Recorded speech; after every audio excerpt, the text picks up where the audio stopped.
Namaste and greetings. I, Priyanka Negi, a researcher at IMPRI, Impact and Policy Research Institute, Prabhav एवं नीति अनुसंधान संस्थान नई Delhi, extend my warmest welcome to you all to IMPRI Web Policy Learning. Today marks the third day of understanding the nuances of climate change in the Indian subcontinent, impact and way forward. An online international monsoon school program, a 6-week immersive online introductory certificate training course. This program is organized by IMPRI, Center for Environment, Climate Change and Sustainable Development. The conveners for the program from IMPRI are Dr. Sibi Mehta and Dr. Arjun Kumar.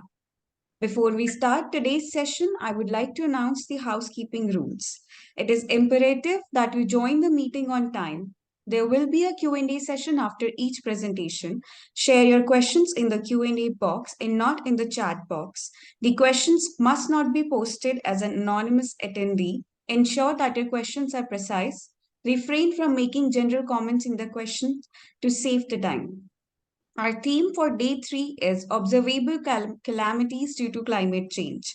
Sessions for today include reporting observable calamities due to disasters and climate change by Mr. Himanshu Shekhar ji, lead talk on DRR and integrated resilience, policy to actions, the big vision by Professor Anil K. Gupta ji, climate migration and its impact on poor and marginalized communities, a case study from Bangladesh by Dr. Reazul Ahsan ji, climate change and water by Mr. KJ Joy ji.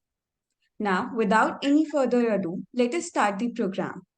For our first session today, I am delighted to invite Mr. Himanshu Shekhar ji, Senior Editor, Political and Current Affairs, New Delhi Television Limited, NDTV India, New Delhi.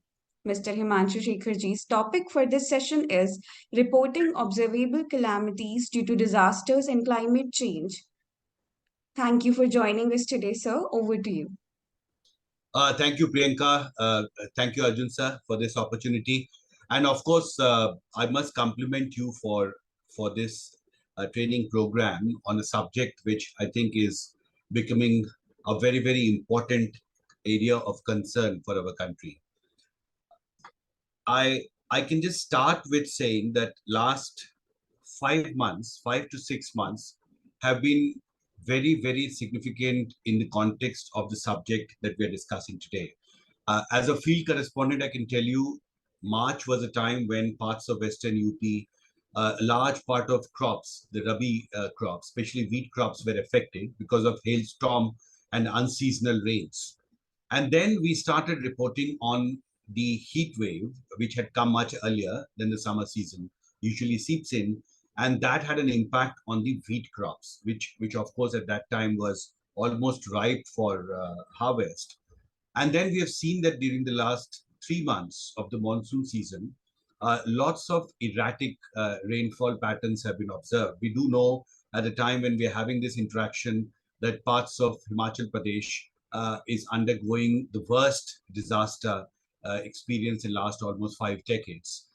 Many of my colleagues have reported from the ground, and there are a large number of reporters who are still reporting of how the unseasonal heavy rainfall in Himachal Pradesh has created the worst disaster crisis in the state.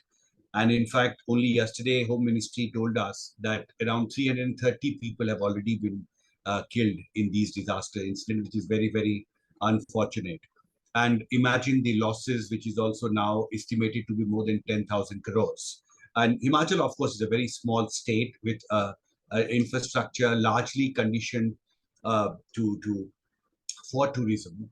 And I remember when I was traveling to Dehradun a couple of days back, the driver told me that people have almost stopped going to Himachal. So you can imagine the large number of people who depend on tourism, that entire infrastructure in Himachal Pradesh, especially in those very highly popular tourist spots, hotspots, have been destroyed, and that has had a very debilitating impact on the state's economy. So Priyanka, I wish to start with my ground report that I had shot on the subject that I just mentioned. This is a ground report which was shot in April, and it's actually, there is a farmer, Mahendra Singh, who is almost like a case study for me. I remember when I first called him and went to meet him in Modinagar, half of his crop had fallen, wheat crop, because of hailstorm and unseasonal rainfall. And in April, again, he told me that a part of his wheat grains have shrunk because of the heat wave. And so he was very jittery as to what stands for him now when the monsoon season actually starts, the Kharif season. So you can just play this. I think you can play the Hindi one, or you want to play the English one. I've sent you both the links. Okay, so we can go with the English one. English one. That's better. Just listen to it because it has. Look at the climate change impact on you. Yeah. Very important is what the Indian Council for Agricultural Research Director Ashok Singh tells you about the latest research by India's top agricultural scientists as to what climate change means for them, especially in terms of the production of very, very crucial products like wheat, for instance, or rice. Just listen carefully to what he had to say in the second part of the story. It starts with a case study of Mahendra Singh, which I just mentioned. Yeah. Forthcoming Kharif season. Here's a report.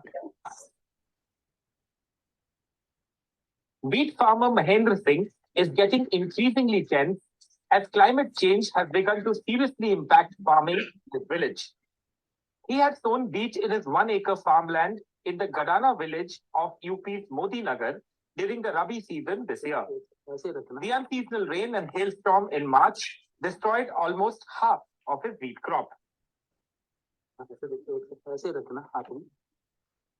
The abnormal changes in weather have begun to scare him.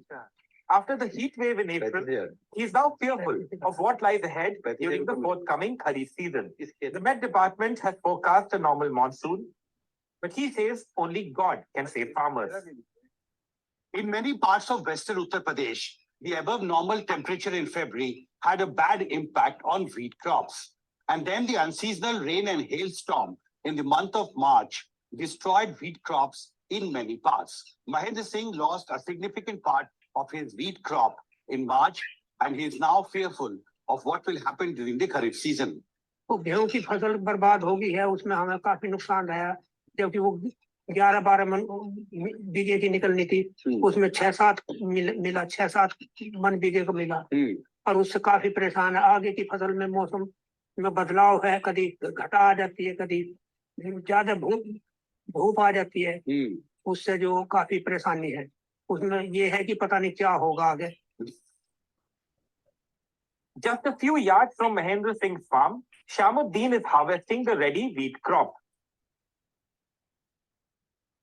The unseasonal rain and hailstorm had also destroyed almost half of his crop last month, severely impacting output. The unseasonal rainfall and hailstorm in the month of March had destroyed almost half of wheat crop in this field, and this has directly affected the yield of wheat from this field. कितना नुकसान हुआ है अगर आप production की बात करें? 1000 मन गेहूं होनी चाहिए, 25 मन गेहूं होने इसमें आधा से ज्यादा नुकसान है इसमें। आधा से ज्यादा नुकसान। हाँ जी। तो आधी से अधिक फसल गिर गई थी बारिश में, और अब जो पैदावार है वो भी आधी रह गई। आधी रह गई, बस आधी रह गई। आधी में फसल रह गई, नुकसान ज्यादा है। The country's largest agricultural research think tank, the ICAR, or the Indian Agricultural Research Institute's director and one of the leading agricultural scientists in the country, Ashok K. Singh, told NDTV, the unseasonal rainfall and hailstorm in March did destroy the wheat crops in some regions of the country, but overall, the impact on wheat crops remained favorable, as rainfall made the climate more conducive for growth of wheat crops. He also cited the official Agriculture Ministry data to substantiate his argument. He says that in 2021-22, the overall wheat production had marginally declined to 107.74 million tons versus the previous year because of a sudden increase in temperature between the 25th and 28th March. The Agriculture Ministry's second advanced estimates of production of important crops has projected the wheat production to increase by 5% to a record level of 112.18 million tons this year. Ashok Singh, though, admits the impact of climate change could become more visible in the coming years and affect the wheat output by 2040 if temperatures continue to rise over the next 17 years. What is the assessment of Indian agricultural scientists about climate change? If there is a 1 degree Celsius average increase in coming decades, how does it affect the wheat yield? How much impact it will have on wheat yield? We expect that by 2040, there will be average increase of 1 degree Celsius temperature during the wheat growing season. If this happens, then there could be about 5 to 6% loss in production. But if we use the climate resilient technology on which we are working extensively, and this adoption not only will cope up for that 5 to 6% loss, but has the potential to increase production up to 10 to 15%. Clearly, the challenge to deal with the impact of climate change on agriculture is likely to increase in the coming years. For the moment, farmers are bracing on the ground for a scorching Kharif season after a severe heat wave condition reported in many states in April. The farmers of Modinagar are getting increasingly worried about the impact of abnormal changes in weather on important food crops. They fear that if this trend continues during the forthcoming monsoon season, it could badly affect the production of important Kharif crops. In Modinagar's Gadana village, with camera person Sachin Gupta, Himanshu Shekhar for NDTV. And the great climate. Yeah. So, as you just heard, India's topmost agricultural scientists explain the kind of assessments they have made, which shows that during the wheat growing season, if there is expected to be a 1 degree Celsius increase by 2040, which is not very far. We're talking about a time period which is 16, 17 years ahead of us, and that could affect the wheat yield by 5 to 6%. But what is significant also is the fact that how far we actually adapt this change. If we adapt well, as we were saying, if we use more climate resilient technologies for food production, then that could also be an opportunity for us in terms of increasing the production that we normally now do in this country. But overall, of course, this is going to have an impact. What challenge before us is how we adapt to this change, which is now becoming more and more real. One important thing that here I wanted to mention is the fact that every time I interview a senior Met Department scientist as to why these abnormal changes we are witnessing increasingly more and more during the monsoon season, is this because of climate change? The normal reply is that you need a 35 to 40-year study to make an assessment, authoritative assessment that yes, there is a climate change that is having an impact on India's monsoon. But that study has not been conducted, so it's difficult for them to tell us. But the problem is that why we should not be actually initiating a study, a long-term study to actually assess that these are ground experiences from the field, which raises questions as to how this is actually gradually, very slow, I would say very slowly, changing the way the Indian farmers do agriculture. And the abnormal changes, as the farmer was saying, that February above normal temperatures were recorded.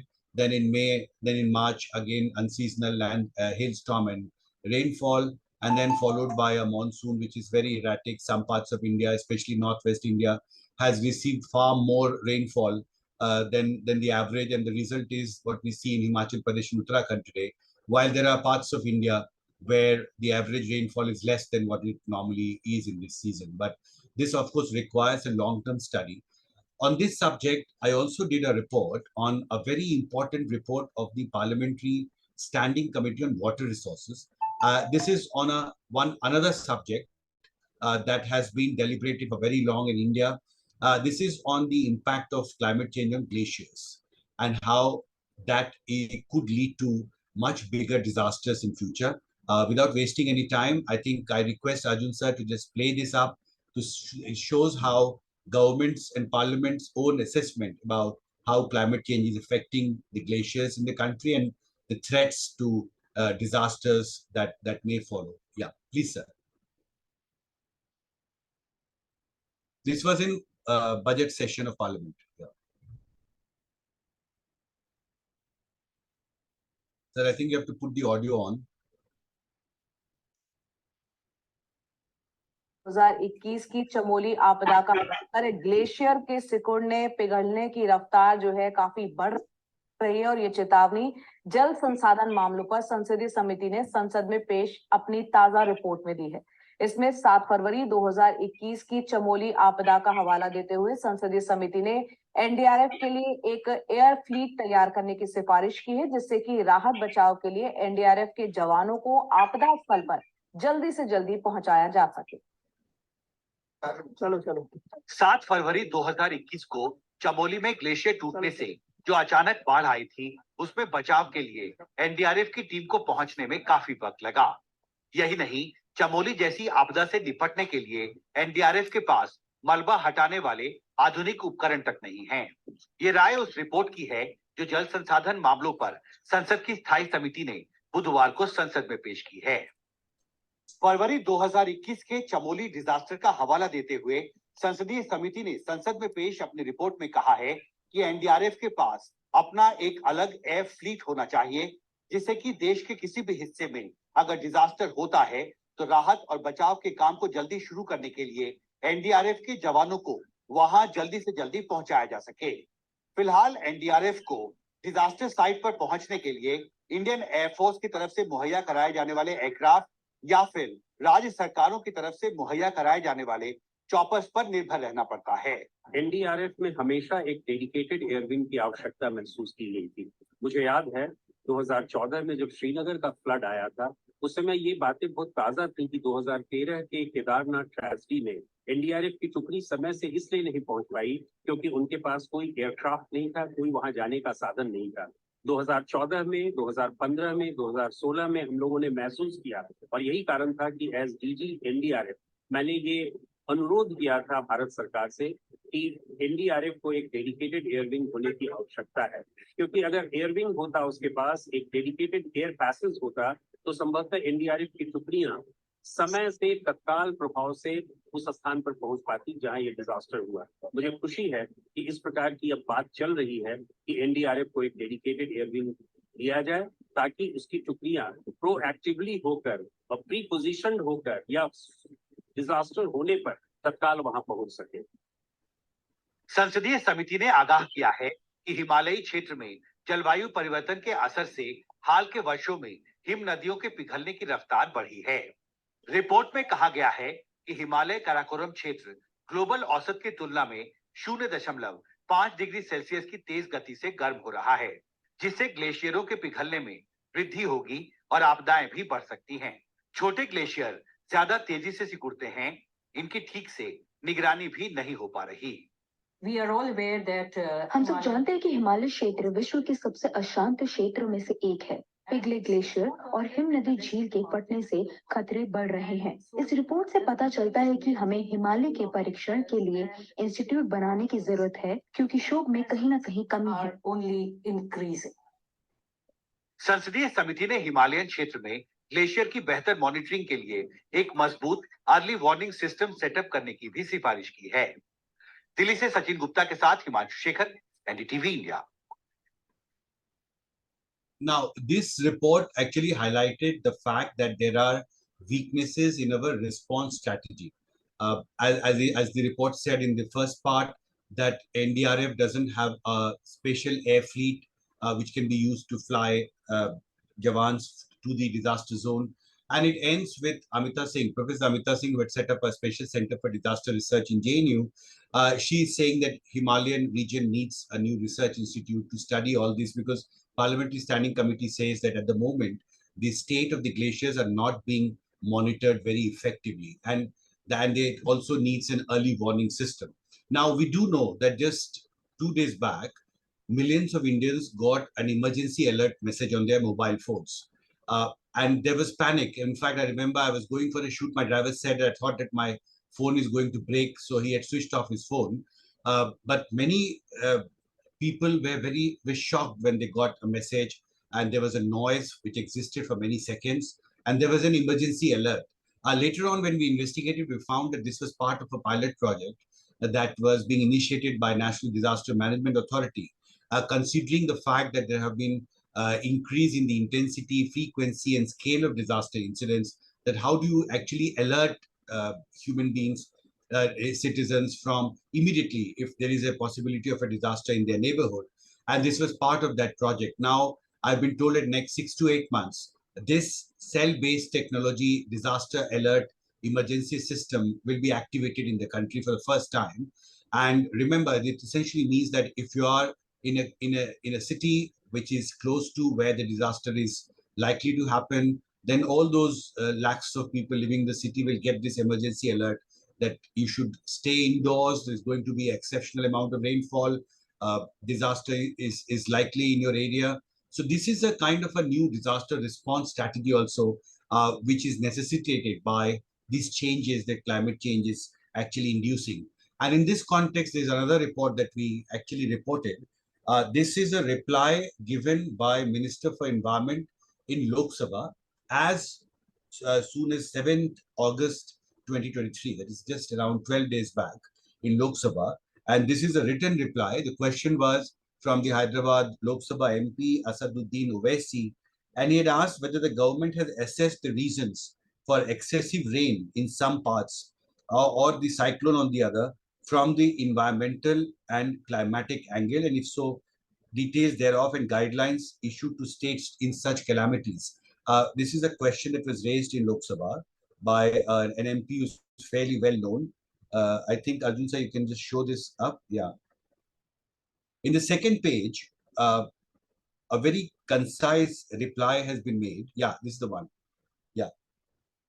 The 1, 2, 3, 4, 5, there are 6.5 points given.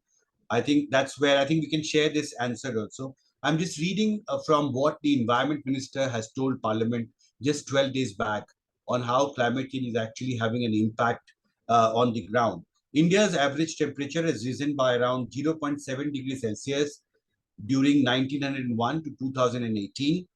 Frequency of daily precipitation extremes, that is rainfall intensities more than 150 mm per day, increased by about 75% during 1950 to 2015.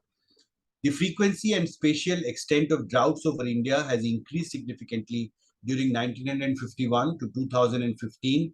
And just see this in the context of what India's top agricultural scientists said, that in next 16 years by 2040, there are expected to be a 1 degree Celsius increase in the temperature during the wheat growing season, which is, I think, January to March of every year.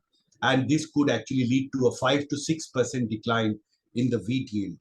Sea level rise in the North Indian Ocean occurred at a rate of 3.3 mm per year in the last 2.5 decades, that is 1993 to 2017, and frequency of severe cyclonic storms over Arabian Sea has increased during the post-monsoon season of 1998 to 2018. And this is, of course, one subject on which I have interviewed the Indian Met Department DG also several times.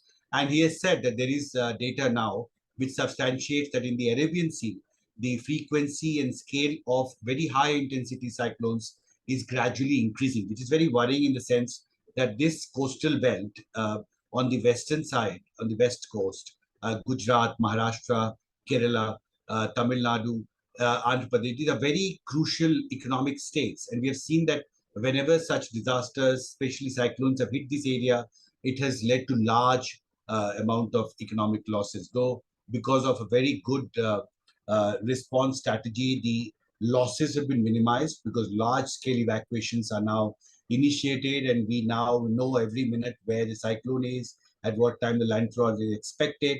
And so it goes on for last time I remember Viparjoy cyclone, the process continued for 15, 16 days. So one of the longest duration of the cyclone in this part of the world. So there is abnormal changes happening, and it is not only affecting our glaciers, our agriculture, but is also affecting our economy, and especially the west coast is becoming more vulnerable to cyclones. And on the rainfall, I remember in 2018, I had interviewed KJ Ramesh, who was the then Director General of Met Department. And he was the first Indian Met scientist to say on camera that the Kerala flood was an outcome of climate change. Till then, this was not authoritatively being claimed by any government official. But since then, we have seen that the India's prominent cities have fallen victim to disasters. And this last 2-3 months have again highlighted the fact that there are unprecedented changes happening, though there are routine abnormal changes, which Met scientists say these are seasonal changes, annual seasonal changes, annual seasonal variations that are being recorded every year. But there are some incidents that have happened which forces us, and I think makes it very imperative for our scientists actually to launch a large-scale research study to show how the climate change actually is having an impact on the world we live in. And Arjun sir, I'll stop with that, and I think if there are questions, very welcome to take them. Thank you so much, sir, for bringing this session's attention to such pertinent concerns. We thank you immensely for sharing your ground experience with us. The floor, as sir said, the floor is now open to questions from the audience. Anybody who has to ask a question can type in the chat box in the Q&A box, or they can also raise their hands.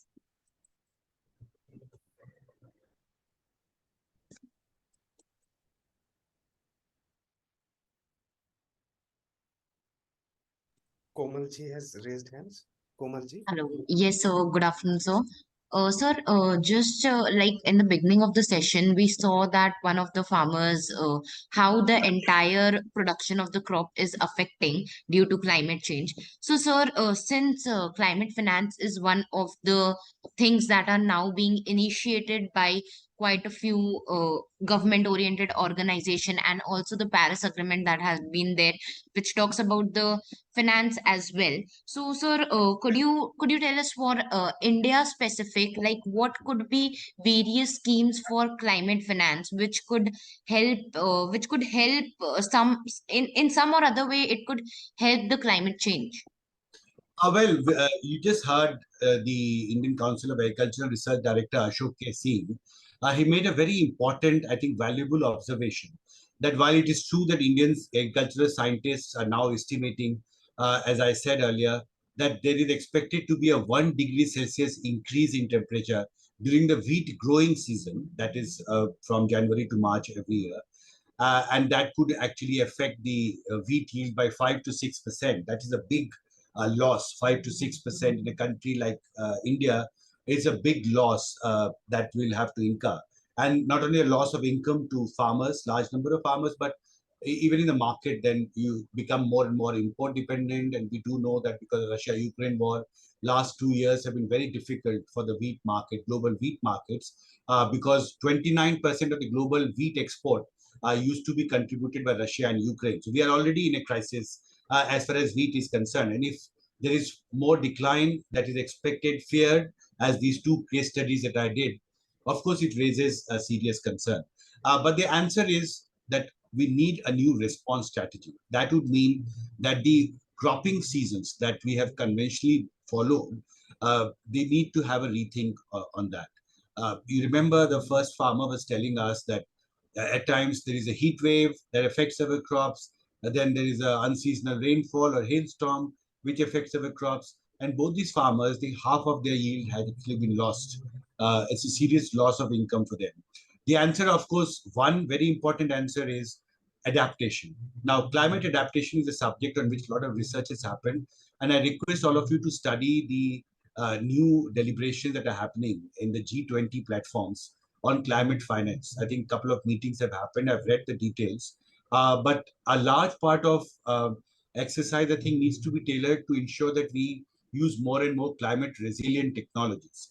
Now, in layman's term, it would mean that we use seeds which require less water, so that if there is a lean season, if the rainfall is less, below normal, then with less amount of water relatively in vis-a-vis what the kind of seeds we used to use earlier, and other technologies which requires less amount of water, more efficient irrigation techniques and technologies, I think we can build up our capabilities as far as climate resilient infrastructure is concerned, especially in the agriculture sector.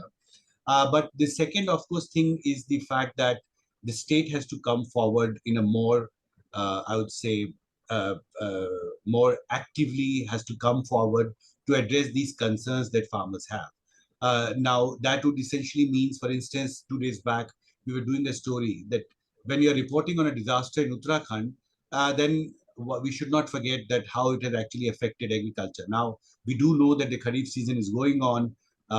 Overall production expected till 18th August was 1 lakh hectare more because the sowing has happened in 1 lakh hectare more vis-a-vis 18th August 2022. But in Uttarakhand, there is concern in terms of how this disaster actually has affected the agriculture, the farmers, and they are actually still collecting facts, collecting reports from the ground to study that. So all these clearly shows that we need to do a lot more than what we actually do, and a lot of things are happening on the ground as well. But if a 5 to 6% wheat decline is what is officially now being said and assessment has been made, then I think India needs to start preparing to meet with this potential shortfall by 2040. And I think we have 16, 17 years to actually prepare ourselves. And as A.K. Singh was saying, that if we use more viable climate resilient technologies, then in fact we can increase the production by 10 to 15%. So there is an opportunity also in this period of crisis. And I think it will all depend on how well we adapt at the state level, at the central level, and at the ground level, where farmers also themselves have to, rethink how they can adapt their cropping patterns in line with the changes they have observed in the climate. Komal? Okay, sir. Okay. Thank you. Thank you, sir. Thank you so much, sir. We have a couple more questions. We have a question from Yamini Khandelwalji. If you would like to unmute yourself and ask the question. Yes. Am I audible? Yes, you Yes. are. Thank you, sir. It was an interesting presentation. Now, my question is, as you mentioned about Kerala flood was the outcome of climate change. Now, how can we differentiate between annual seasonal changes and climate change disasters? And what were some of the major climate change induced events in India? See, essentially, this is a complex question. Essentially, what it means is that the amount of rainfall that a state has received is abnormally high.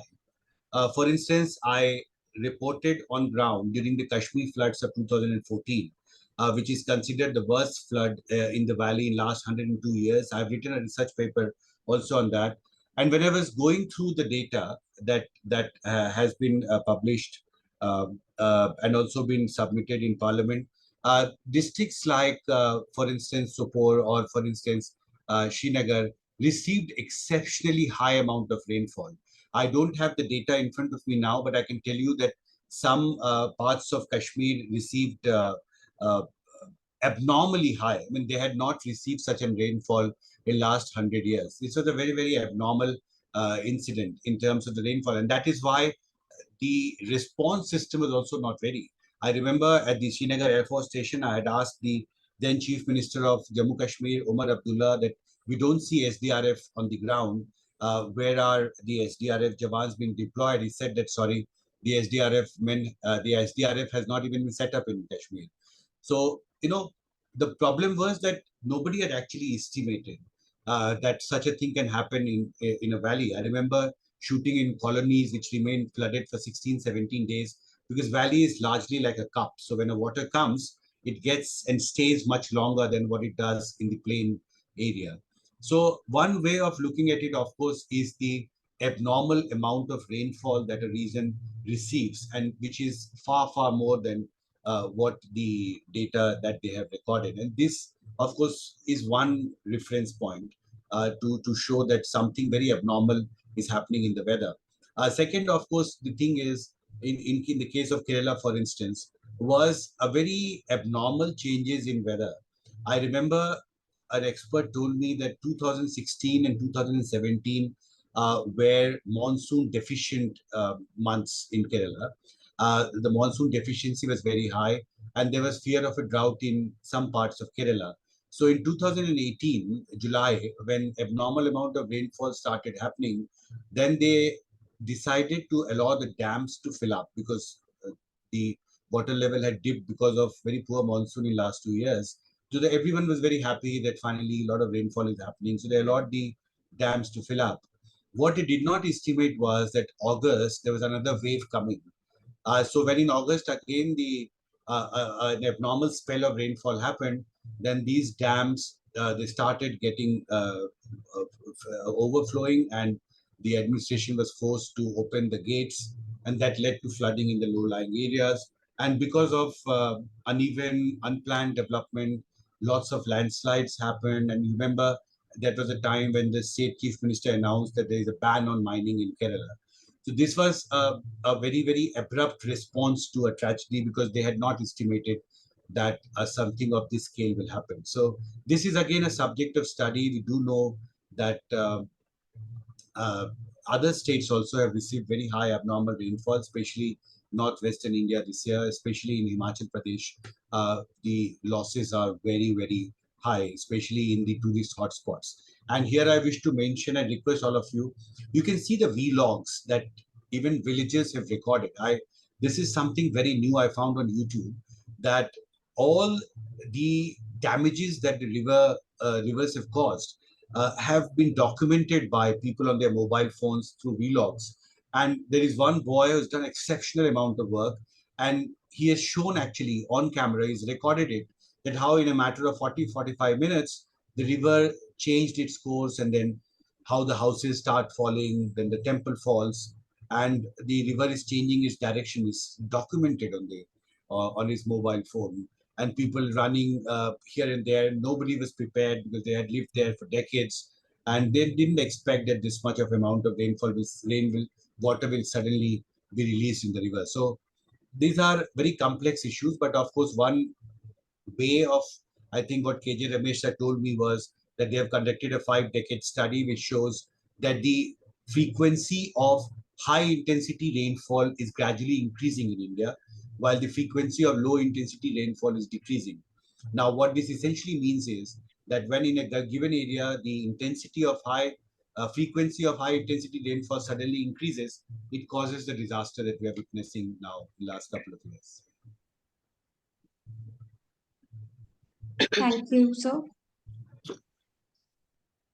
Hi, can I ask my question? This is Madhur. Yes, ma'am, sure. Okay, thank you, Himanshu. That was very, very interesting. I'm keen to know, in your reporting, have you found if there are any other institutional mechanisms? Changing the cropping pattern is not a decision that the farmer alone can take, right? You need outreach activities, you need market linkages. So do you see any changes in the institutional setup, outreach, market linkages to support a transition away from the current cropping patterns? Sir, Himanshu sir, can we take more questions? Yeah. Of course. Nandini ji, you can ask. Go ahead. Yeah, thank you, sir. I have two questions. One is, have you got reports of similar type of agricultural damage happening throughout the country, or it is unevenly distributed in the north or the south? And two, have you also reported or gotten reports of positive, some positive changes occurring in some parts of the country, or this climate resilience actually been adopted by a section of farmers, and then there's positive case studies? Have you been able to report any of these? You must have gotten some information on those also from throughout the country. So these are my two questions. Yeah, ma'am, can you repeat your first question? So the first question is the damage to agriculture due to climate change evenly distributed throughout the country, or there are certain pockets which are more vulnerable? I think this is my first question.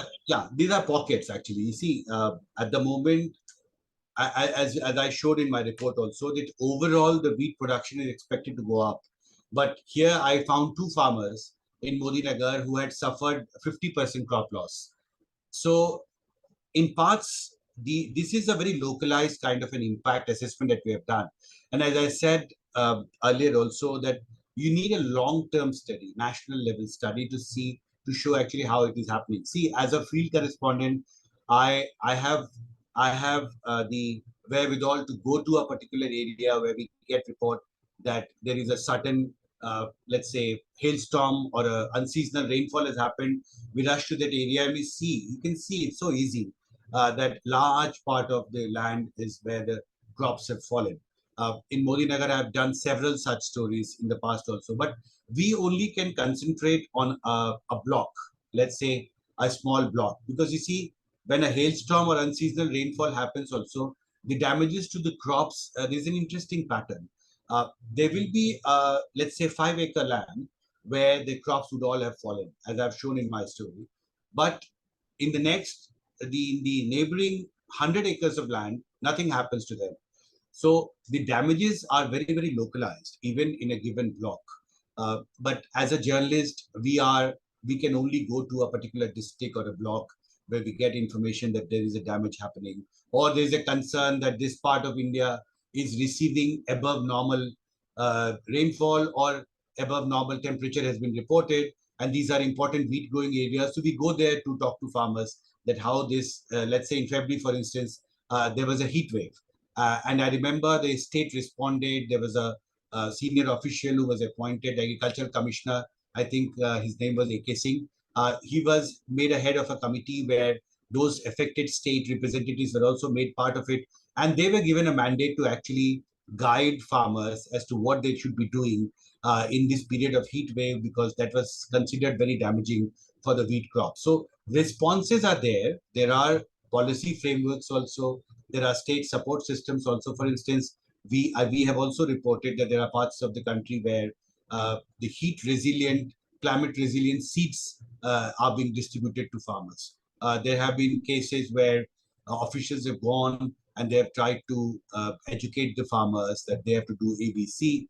This process is already on, but I think what we need to do is first a national study to show that what parts of India actually are facing these abnormal seasonal variations, as they call these, are annual variations in temperature, in the weather almost every year, and whether it is becoming the new normal, quote unquote, and do a more concerted effort to do that. But at the moment, this is a process that is already happening. There are policy frameworks, actions are being initiated by the center, by the state governments. But I think a lot more needs to be done, because unfortunately, the farmers we have met have to bear the losses themselves.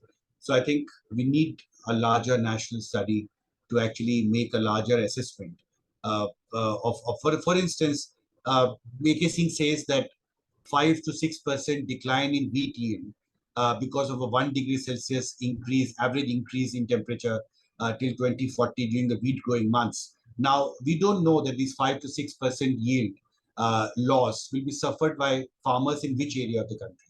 So you need to actually do more research on the ground to get a much larger picture, so that you can next 16, 17 years start a process to help farmers, educate them that this way you can in fact make this as an opportunity. This is the kind of change that is needed on the ground. So I think all this process has to be initiated, and a lot more research is required to address these questions that you have asked. And Madhu ma'am, you asked a question. Can you just repeat?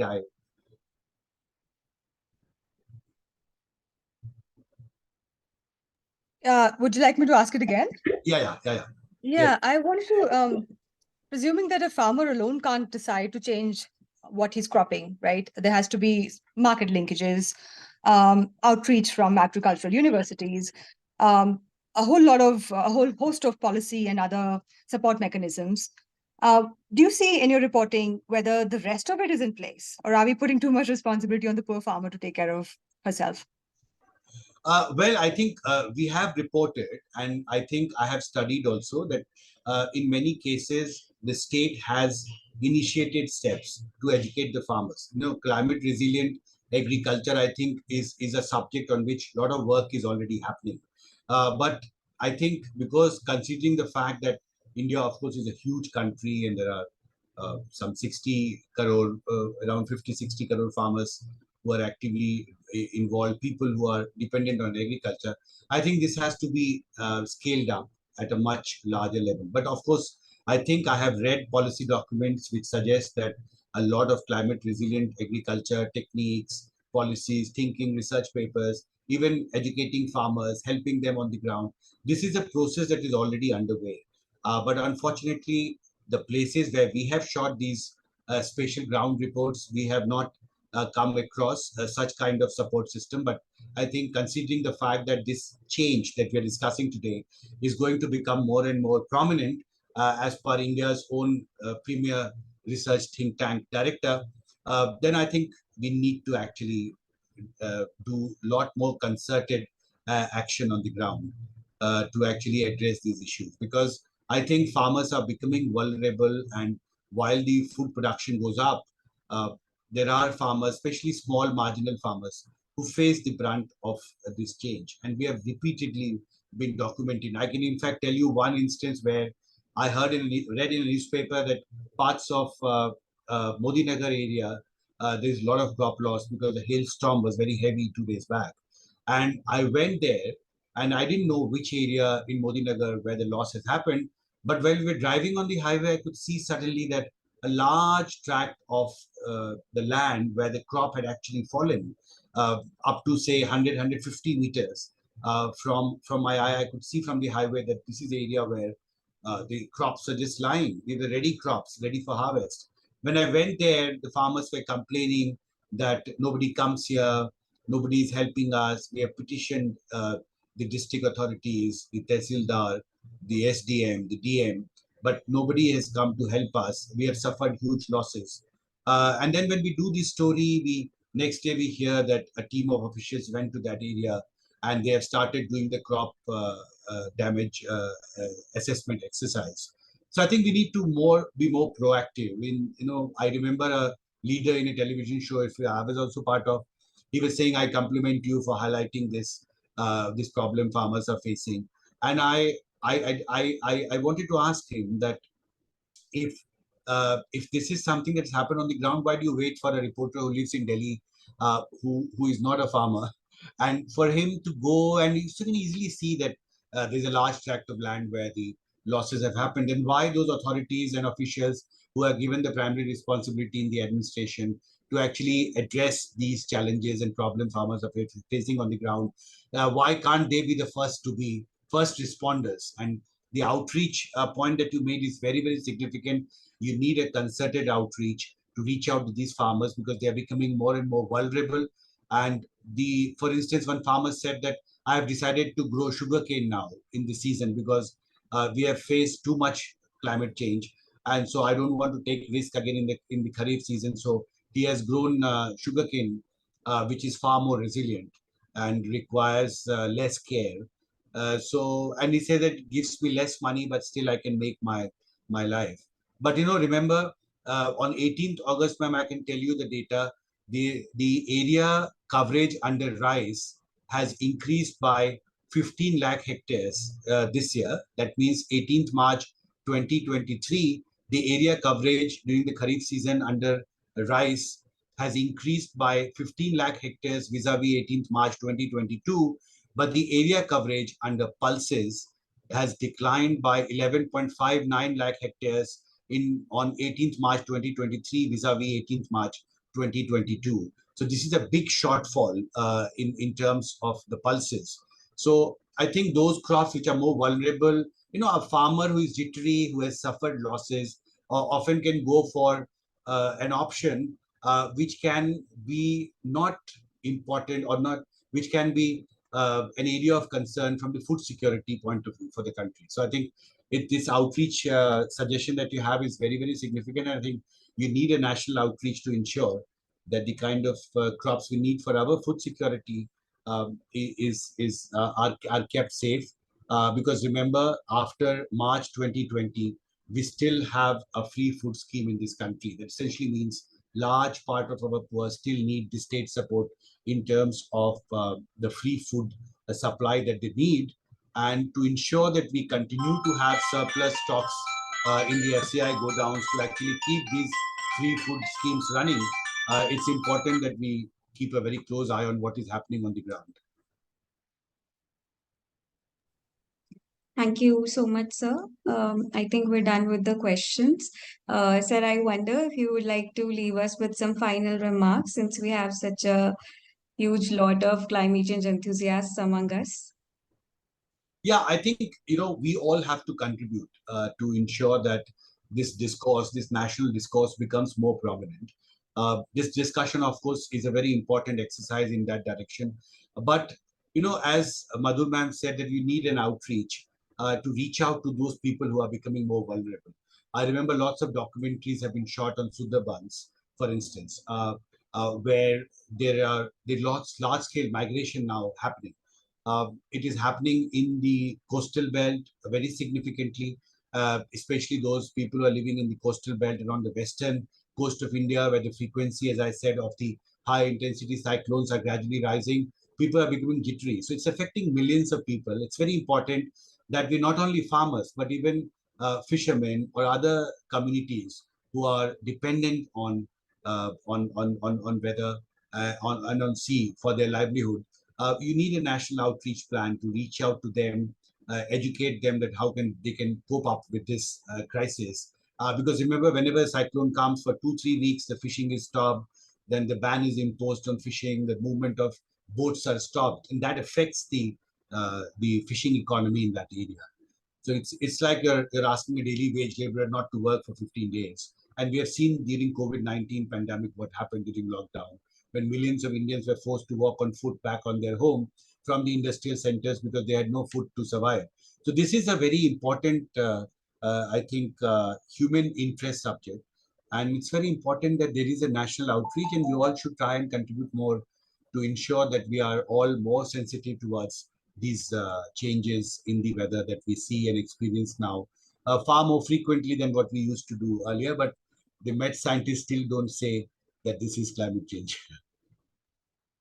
Thank you so much, sir. We look forward to having you at the IMPRI Web Policy Talk in the future as well. Thank you. Moving along to our second session of the day, which is a lead talk on BRR and integrated resilience, policy to actions, the big vision by Professor Anil K. Gupta ji, Professor and Head ECDRM, HOD, Director of Projects and Center of Excellence and International Cooperation, National Institute of Disaster Management, NIDM, New Delhi. Thank you for joining us today, sir. Over to you. Thank you. Am I audible? Yes, sir. Yeah, thank you, Priyanka, and thank you, Dr. Arjun, for both the things. One is for organizing this very important series of events, I would say, and for inviting me to share some of my thoughts. I was happily listening to the later part of the discussion the Himanshu had with the participants, and very interesting questions also were coming from the participants. So I was witnessing some interesting discussion. In fact, the thought is coming to my mind that instead of making a PowerPoint presentation, if I have a few direct questions and I can respond to. But anyway, I'll be using a PowerPoint to flag some of the issues, some of the lessons, but would be really good because another 30 minutes or so I'll be with this program, so we can have that.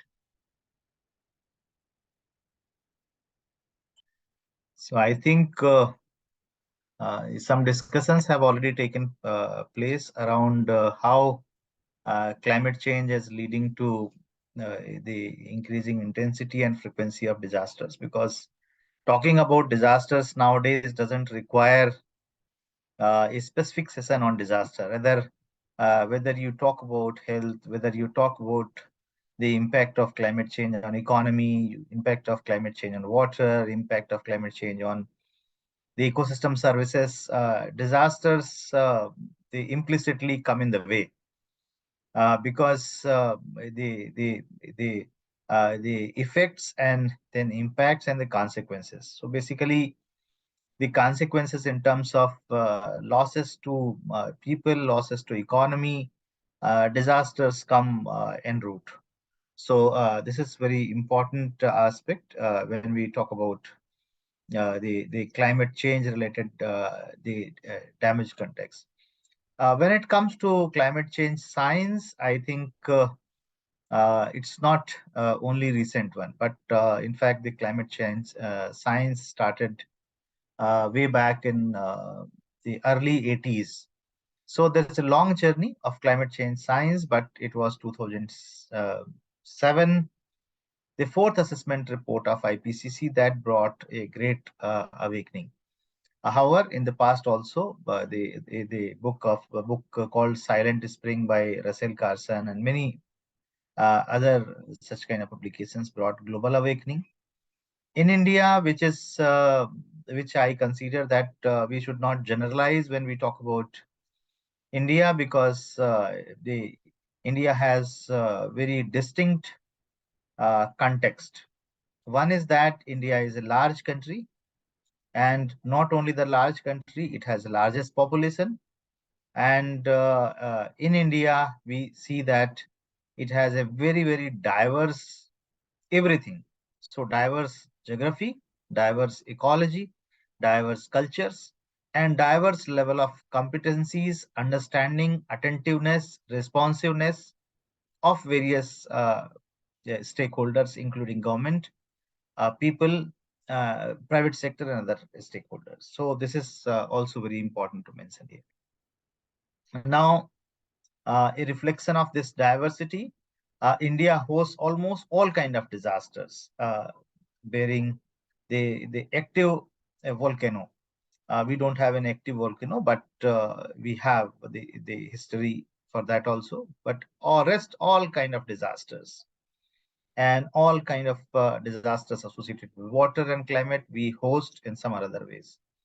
So landslides, floods, drought, we have earthquake also. We have the 7,500 kilometers, including islands, the coastal tract. So we have a cyclonic intensity, and Himanshu was just talking about the shift in the major cyclonic storms now from the east coast towards west coast. Now west coast are getting more such kind of devastating cyclones. So this is just a listing of various disasters that we usually consider, but this is an academic this thing. So in India, the disasters like war and terrorism that we do not consider into our domain. These are the different domains. For example, war in the domains of defense, the terrorism and other things are also under the different domains. For example, the law and order and other things.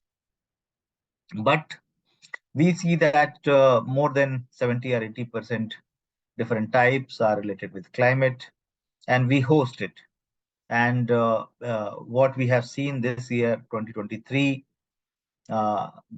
more than 3/4 of the country, we had the heavy rainfall events, and currently the damage assessment process we are steering for the state of Himachal Pradesh and Uttarakhand. So the kind of devastations we have seen in the infrastructure and ecosystems of Himachal, so that is basically a kind of a big warning, and big warning that if we do not bring desired changes in our approaches, I think the challenge may be a little complex also.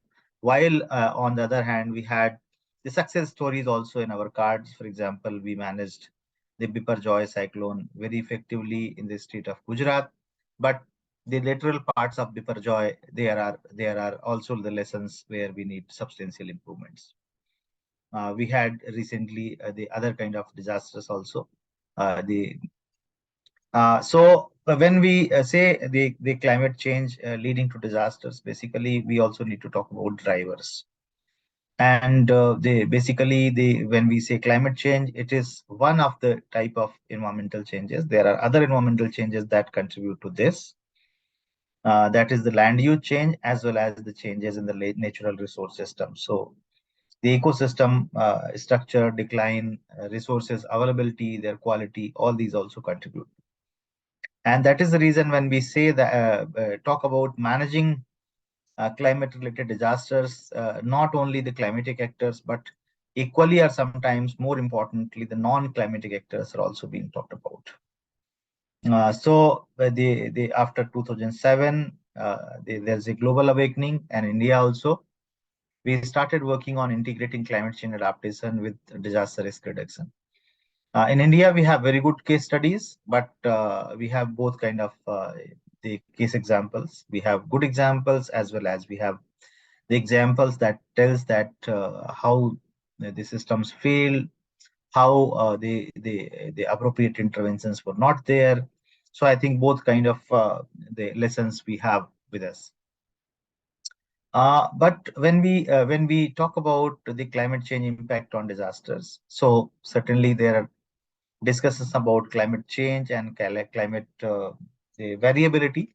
But our concern is more about that whether it is a the long-term climate changes or the short-term climate variability, if it is leading to some kind of a extreme effects on our infrastructure, livelihood resources, and other kind of resources of the people or the life of the people, that is a major concern for us. So this is a schematic we drawn that how the global process and local changes both combine and contribute towards resulting into various kind of disasters.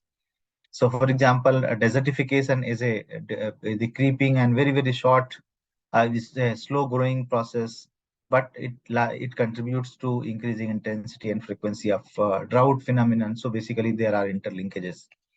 And if we talk about the degradation in ecosystem services, then there are also the linkages with increasing intensity and frequency of landslides, along with the implications of climate extreme rainfalls.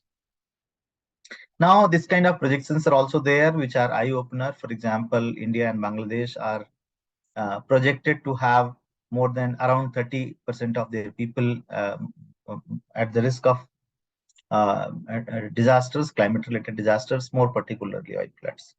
And on the right, this picture shows this year's and only one-time forecast that 9 states being affected by the excess rainfall, but at the same time we also see some states the deficit rainfalls. So that is also making the challenge more complex, that at the same time when there are the very excess rainfall in some places, but at the same time there are forecasts and there are on the ground we find that there are deficits. So that is also a challenge. Even we have seen that sometimes in the same state, some districts are even there are large districts.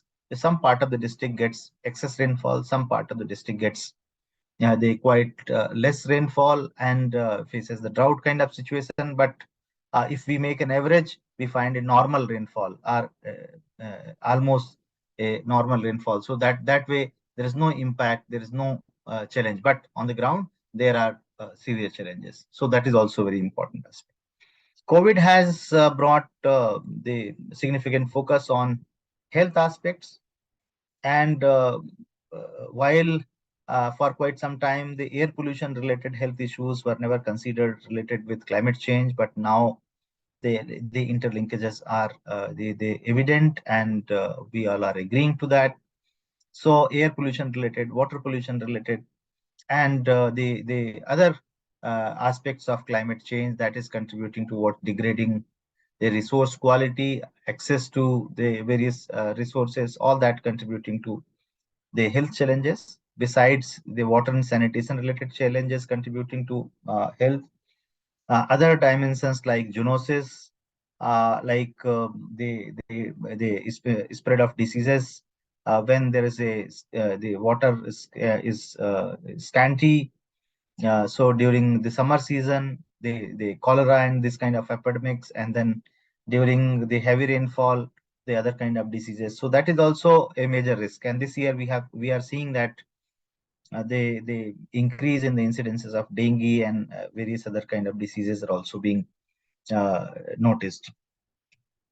Now, many times we also witness the black swan events, and this black swan event we witnessed during another major black swan event, that was a COVID pandemic. So we also faced the locust attack, and this time locust attack was relatively more widespread and damaging. But since the major focus was on COVID, this was not the focus of media much, but it also affected the biodiversity resources, the crops, and many other resources in many parts of the country.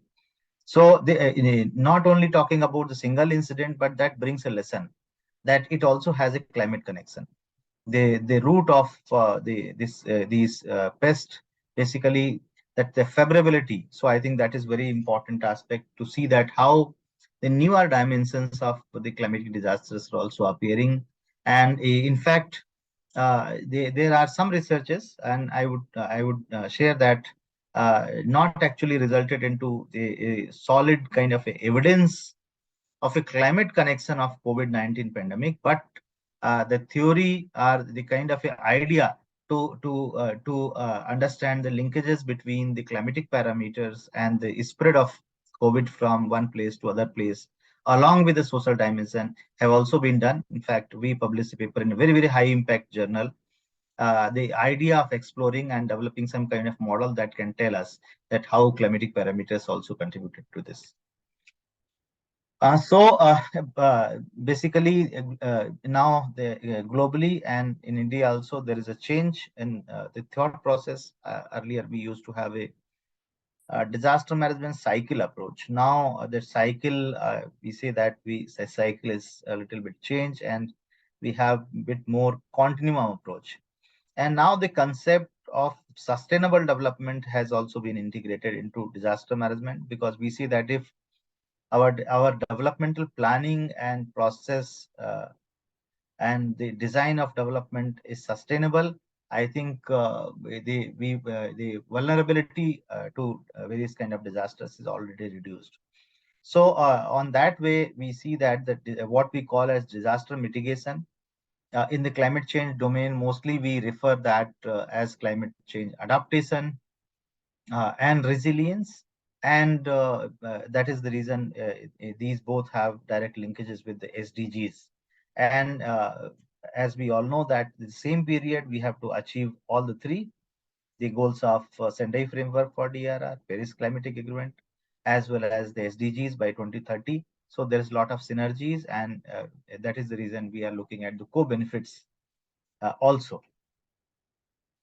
Now, this is also a very important thing that our human footprint is increasing day by day, and the management of crisis situations, because of whether the climate extremes or any other kind of disasters, basically, it also needs significant evolution. So basically, when we talk about the known knowns, so where the things are known, for example, the incident has already taken place, or a scenario is already there, we are almost certain about it, then it is about the crisis management.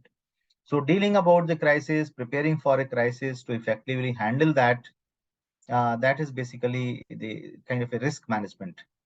And then when we have a long-term approach to addressing such kind of a unknown challenges, like in the future, we know that flood may occur, but we don't know when the flood will occur. So these kind of scenarios where partly we know and partly we do not know, or many times we do not know at all, because now we have also seen that many of the flood prone areas facing drought, and many of the drought prone areas facing floods. So these kind of challenges, as a cyclone also, I referred that now the increasing intensity and frequency, the more intense cyclones we are getting in on the west coast side. So that is also the kind of things. So we have to think of the broader adaptability towards resilience. So basically, that elasticity, that adjustment has to be in place, so that any such kind of eventualities can we can cope up, and we means the society and the government. Second thing, any such kind of planning, any such kind of intervention should not be short-lived, should not be just for maybe one season or 6 months or 2 years. It should have a much longer vision, and the longer goals, and the goals should be designed in a way that it should also address the needs of the future generations. So whatever planning we do for our city, the city should not be just for ourselves, but the future generations. But my concern of future generations is not about only our children, but the future city managers. Basically, that is also very important, that what kind of the management systems, what kind of challenges, what kind of remedies in place, what kind of adaptation systems in place we are going to transfer to the next generation city managers. Similarly, if we are into a corporate system or industry, what kind of challenges and opportunities, risk and solutions we are going to transfer to our next generation of the corporate managers or engineers. So this is also important, that what we are going to transfer them. whether we are going to give them a highly challenging situation, or we are also going to to provide them adequate level of the preparedness solutions, these kind of things also. So that is also very important. This picture is little blurred. I tried to find a better picture, but at moment I did not have. This is a very important initiative of which India had been a part since beginning. We at an IDM, we were the part of the first global meeting on the thought process of ecosystem-based disaster risk reduction, and that also has a lot of sync with the ecosystem-based adaptation approach also. So it was 2009, and we had a big meeting in UN campus Bonn.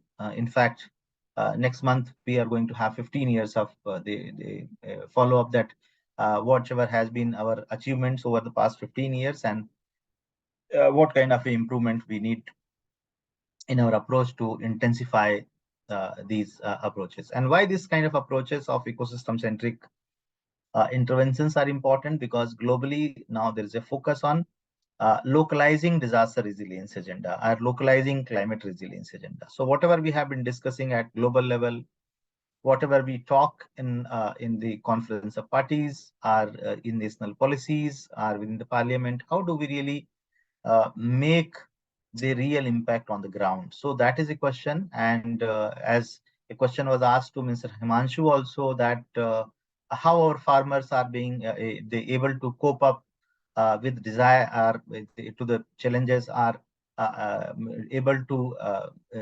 embrace the kind of changes, whether they have the similar level of capabilities or capacities everywhere are different. So basically that is also very important thing. In India also we see that the same intensity cyclone, one state is having better preparedness to deal. Maybe the previous the efforts of dealing with the previous and historically with the cyclone that has contributed, or local preparedness has also contributed. More attentiveness and sincerity has also contributed. So there are many factors. So first time when some area or some region faces such kind of disaster, we find that there are challenges, but that gives a lot of lessons. So how do we really take those lessons into our future preparedness and future risk mitigation? That is also very important. So these kind of interventions are also there. Then like sharing knowledge with the neighboring countries, and also the transboundary approaches, and they are integrating the sustainability aspect, ecosystem centric aspect. So this is a picture about the Kosi Basin program, where the ecosystem centric approaches, where they almost all the neighboring countries were participating, and we are trying to learn the lessons of each other from each other. These kind of short researches are also there, that how ecosystem services are important for reducing vulnerability and contributing towards disaster risk reduction. So like from Delhi, many other studies like how land use changes they have contributed to the flood risk. The study of Chennai that was published in 2010, and in fact when 2015 this flood occurred, that the flood hotspots were already identified much before. But the issue is that there are many such kind of studies coming from the academic world, or the researchers, or the media people also, but how effectively these studies and lessons are being utilized in improving the situation on the ground. So that's basically, that is also an important question at the same time. So this is the kind of the researchers and papers for Chennai, for Bengaluru, many other places, like 8 cities were studied for urban flood after the cities of Mumbai, Surat, Bhopal, Hyderabad, Kolkata, these are flooded. There was also significant interventions from India side also, to see that how do we create a process framework for integrated implementation on the ground, including for with focus on cities and the villages, the climate change related issues, the disaster-related issues, and also the integrating both together in sustainable development framework. So this document that we see is in Uriya, the yellow one. That was a district collector's handbook on the climate sensitive disaster risk management. So this kind of interventions are also there based on the pilots. Basically, we had a major project that how the climate sensitive disaster management planning has to be done at the local level. So we did a pilot for the Gorakhpur district, which is a chronically flood prone area. A lot of water comes from Nepal. Whenever there is excess water in Nepal, excess rainfall in Nepal. So these are the reasons that affect that get flooded. Then in the second phase, we had the Almora district of Uttarakhand and the state of Uttar Pradesh and the state of Orissa, Puri district in Orissa. And then based on that, we came up with a series of thematic papers based on the ground lessons that how this can be done. Because there are many questions many times that, okay, we agree that this should be done, but how it should be done? Basically, that is also an important thing. For example, if we say a particular department at the district level has to embrace the principle of disaster risk management, yes, the person will agree, but how it has to be done, I think that is a big question. So basically, we try to answer that also. This is a 10-point agenda given by the India's the visionary Prime Minister based on his own experience of dealing with various disasters. He has been a real disaster manager and he has a lot of experience of disasters. So the first principle that is very important, all the sectors of development to imbibe the principles of disaster management.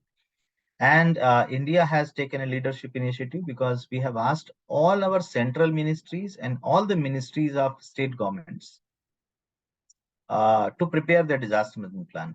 That is very interesting, but initially it was very surprising, and many people were confused that how ministries should prepare a plan, whether it is a disaster management plan of the building or what.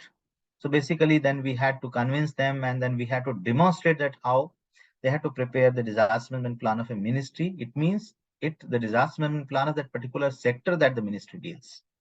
So that is very important. So, for example, recently the disaster management plan, National Disaster Management Plan of Ministry of Environment, Forest and Climate Change has been approved by Government of India under the chairmanship of Honorable Prime Minister, NDMA, which is the authority to approve the disaster management plan.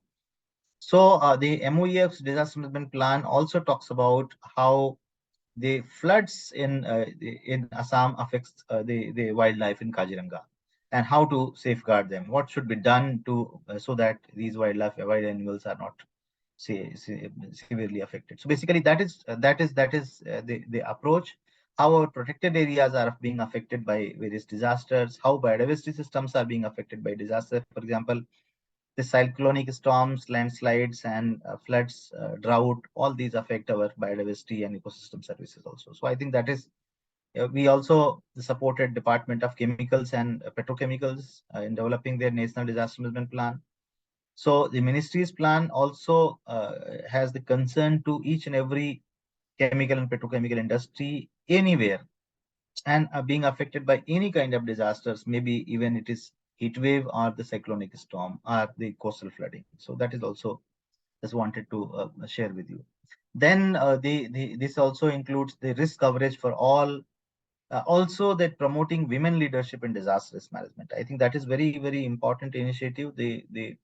And it has been appreciated globally, and many countries of the world are learning that how do we promote women leadership in disaster risk management. Then investing in risk mapping, leveraging technology, looking at the social media and mobile technology, network of universities. Now India has created a Indian universities and institutes network on disaster management. IUI and DRR. So that is also a very unique kind of a model. And at present, we have more than 250 universities and institutions, including many IITs and IIMs, part of this network. And we are trying to utilize that network to collect and compile and analyze a number of case studies also to promote research in disaster areas. then utilize the opportunities every disaster leaves, because every disaster we consider as a teacher. Every disaster is also giving a lot of lessons to us, and that should not be wasted. So that is also very important. The eighth point is building local capacities, and the last point is basically on greater cohesion in international disaster response. So we have the lessons of the Nepal earthquake, we have the lessons of the Japan Fukushima. So these they recently in Turkey also. So India has been always ready to provide support and assistance to neighboring countries and other friend countries beyond the region also, and that is emerging as a new model for the entire world, that we should forget rest other things during disasters, and we should support the people across the boundaries. This is about the Gorakhpur model that is considered as a unique, and it has been appreciated not only in the country, but many countries of Asia Pacific is following this model, that how district level departmental plans should be revisited and revised, considering disaster risk management and climate change adaptation together, and then the district level plan for disaster management should be developed. Then this kind of interventions like identifying the knowledge gaps and addressing knowledge gaps through the various kind of case studies. So this was done for Government of Maharashtra. We also have been working on inclusiveness in disaster management and climate change adaptation. This is one example that how children are differently affected by climate extremes. So, and within children, the rural children and the urban children are affected differently. Even urban children, the urban poor children are affected differently. Even within the urban poor children, the girl child is affected differently. So I think that is we try to capture that how their nutritional the resources, how their educational resources, how they different kind of vulnerabilities of children under the impact of climate change related disasters. And this is the world's first ever the compendium of case studies on ecosystem based disaster risk management approaches. It was published in 2012, 5th June 2012.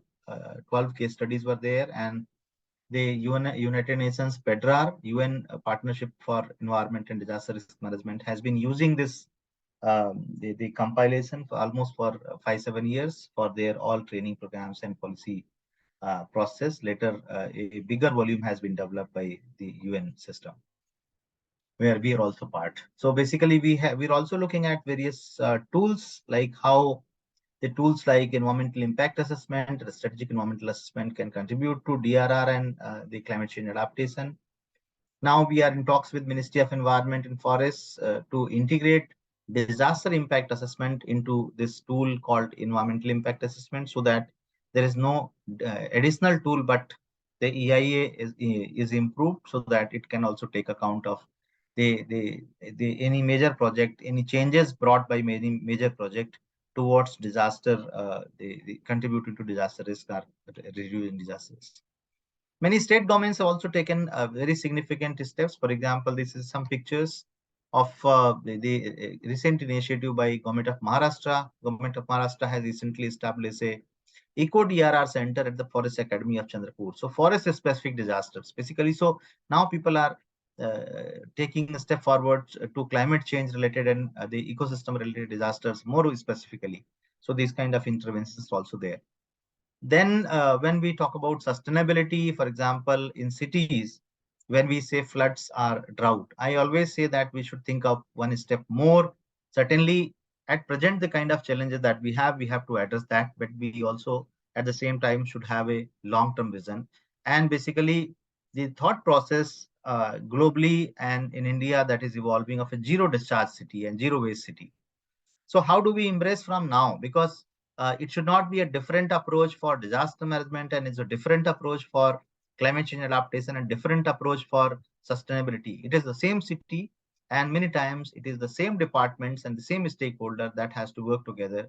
So basically, if we improve the water governance in the city, water management system in the city, that will help reduce the risk of floods as well as the risk of drought also. So that is also very important. So we came up with this kind of a guidance manuals also, like green growth benefits for climate and disaster resilience. We have also seen that when we are promoting carbon neutrality, So it may also be leading to additional and newer risks also. So how do we gear up to address those kind of risks also? For example, India has taken a leadership initiative in form of a global international solar alliance. But interestingly and incidentally, in India, if we see that the most of the places, most of the parts of the country where we have the highest solar potential are also highest, are the most disaster prone parts of the country, more particularly to wind disasters, and also some part also to earthquakes. For example, the Gujarat and the southern part of the country and many other parts of the country. So, and all this, the solar systems, this thing uses PV cells, photovoltaic cells, which contains a lot of heavy metals. So how do we safeguard this from the impact of these kind of disasters? And if something goes wrong, if these are affected, how do we should we have a well-devised strategy to deal with this kind of a hazardous waste being generated from the climate change related disasters? So we had this kind of discourses working with the Universities Grants Commission, working with the All India Council of Technical Education for promoting disaster resilience, so that the knowledge system should go to our professionals, and basically the professionals are more equipped to contribute towards disaster risk reduction and climate change adaptation more effectively. So whether our engineers, our engineers are being taught that how the technology should contribute to disaster risk reduction. Our doctors are also being taught. So a new module for all medical and paramedics also, that they should also be given some orientation on disaster risk management issues. So that is also there. Newer dimensions, for example, the peri-urban, because urban systems, we have some guidelines, some ideas, though there are a lot of setbacks of not being followed, not being implemented in a proper way and in a proactive way. And that is leading to urban flood becoming a most common challenge of almost all the cities and towns in India, and not limited to India, many other countries of the region and outside also. So this is a global challenge basically. Even the cities in the developed world also facing urban flood, and many times in a highly uncontrolled way, even as compared to ours. So we have systems now. We are also working that integrating climate change adaptation and DRR with Gram Panchayat development plans, GPTP, so Ministry of Rural Development.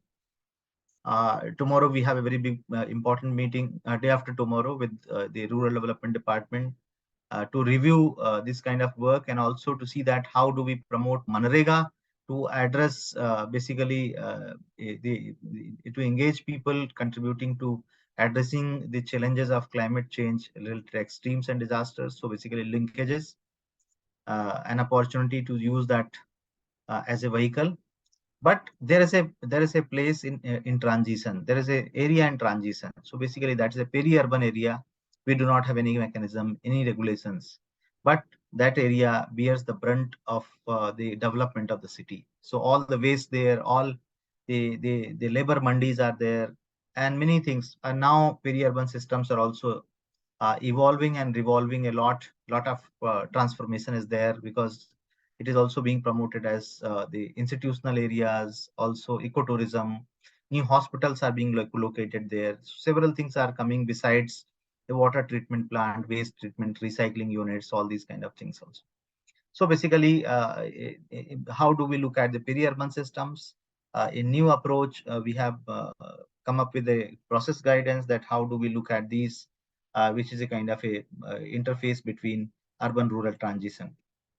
When we all know that climate change is a recognized contributor to disasters, and in turn also contributing to increasing biological disasters, for example, the disease epidemics.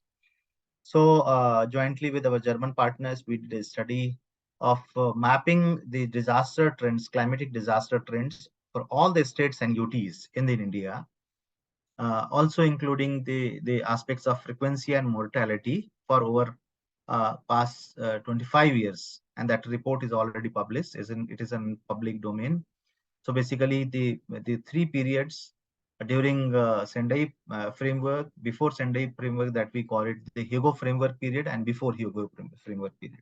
So basically that has given a lot of eye-opening the inferences that that is helping our states and union territories to revise and update their strategies, because many of the places they were finding that disaster is not actually serious. Now they are finding that disaster is really a serious issue for them. So that is also something very important. Then we also know that disaster affects our environment and ecosystems also. And when there is a disaster, the environmental concerns are compromised, because the focus is on saving life and reducing injury. So that is, and certainly it has to be there, because human life is a priority, but the degradation to ecosystems and environment also bounces back. So there is also a process of ecological backlash, and degradation of ecosystems leads to future disaster risks. So that, recognizing this, jointly with our partners, we came up with a unique theme and developed a training manual. This is, I think, nowhere I could find any such kind of a manual or initiative anywhere in any part of the world as on date. The climate proofing disaster relief and recovery. So how do we improve our interventions, including material, logistics, supply chain, the waste management system, resource efficiency during disaster relief, and in post-disaster recovery interventions, so that our carbon footprint is reduced and the greening of intervention is ensured. So basically that has also been a very important contribution from India. Then how do we look at more particularly from infrastructure and city point of view, also the tourist sites point of view, that how do we integrate green growth and resource efficiency for DRR. So basically we are seeing climate change adaptation, DRR and sustainability in more integrated manner. We also came up with a manual for district level authorities for integrating nature-based solutions for integrating into the district level disaster management plans, developing disaster management plans for cities. So basically a number of other publications which are also useful. For example, a first ever compendium in the Asia Pacific on nature-based solutions, because there are several traditional practices that can be which are now being recognized as nature-based solutions, but that can be multiplied, that can be replicated. So we developed a team of the experts across various countries in South Asia, and we came up with this kind of publication that is on the extreme right, and then many other publications which are of use in disaster management in countries. So this kind of other documentation, now a documentation jointly with Ministry of Environment and Forest is also coming on the India's initiatives and lessons on promoting the adaptation strategies for addressing climate related disasters. So that is under print. Then how do we have the governance framework for addressing climate risk management? Because that's very important. We need money, we need the governance, we need a support system, a complete framework for addressing this. So based on the policy research that has been done, recently India has also started a more scientific framework for post-disaster impact assessment that we call it PDNA, post-disaster needs assessment. So a lot of trainings and also the practical implementation. Currently this PDNA process is ongoing in Himachal Pradesh also. So these kind of interventions were there. So India has a traditional richness of the lot of the insights and messages from our ancient literature, from the religious, non-religious, the literature, poetry, across all such kind of things that tells that how if we respect our environment, if we have the concern about our climatic systems, we can protect ourselves. So basically that is also very important. So Prakriti Rakshita, the people who protect nature are also protected. So basically that is also a very important dimension. And based on this, the India's Prime Minister has given a thought process and a global call, a global mission life. So, and Mission Life, primarily that is for protection of environment. But with our concern, we have contextualized it. And currently we are, very shortly, we are going to release a guidebook that how the interventions of Mission Life can also be useful in promoting the adaptation and resilience to climate change. So we are working on it, and very shortly that document will be released.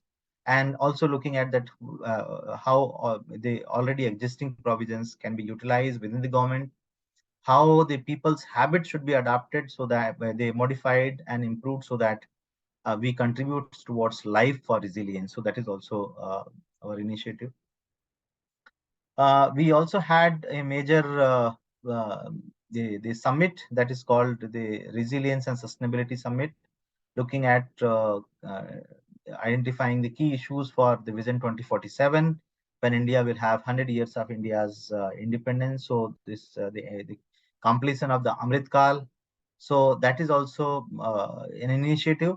And here we have identified 5 major thematic areas where we are designing the vision for 2047, or we can say Vision 2050, which is very important because now all the 3 global policies, SDGs, Sendai Framework, and Paris Climatic Agreement, which are going to complete by 2030. So we hardly have 6 years, a little more than 6 years time. And the 2/3 period has already passed. So basically we have to start looking beyond 2030, because we know that certain things we are going to achieve by 2030, but there will be additional challenges emerging, additional lessons emerging during this period, and that makes us start thinking right now for beyond 2030. So basically the yardsticks like 2030, 2050, and 2080, we have started thinking like that. Then before closing my PowerPoint here, I would also like to refer India's leadership initiatives under G20. The first ever the G20 presidency anywhere has brought the disaster risk management special working group under the G20, and that has been applauded by the entire world, and that has started a very important vertical.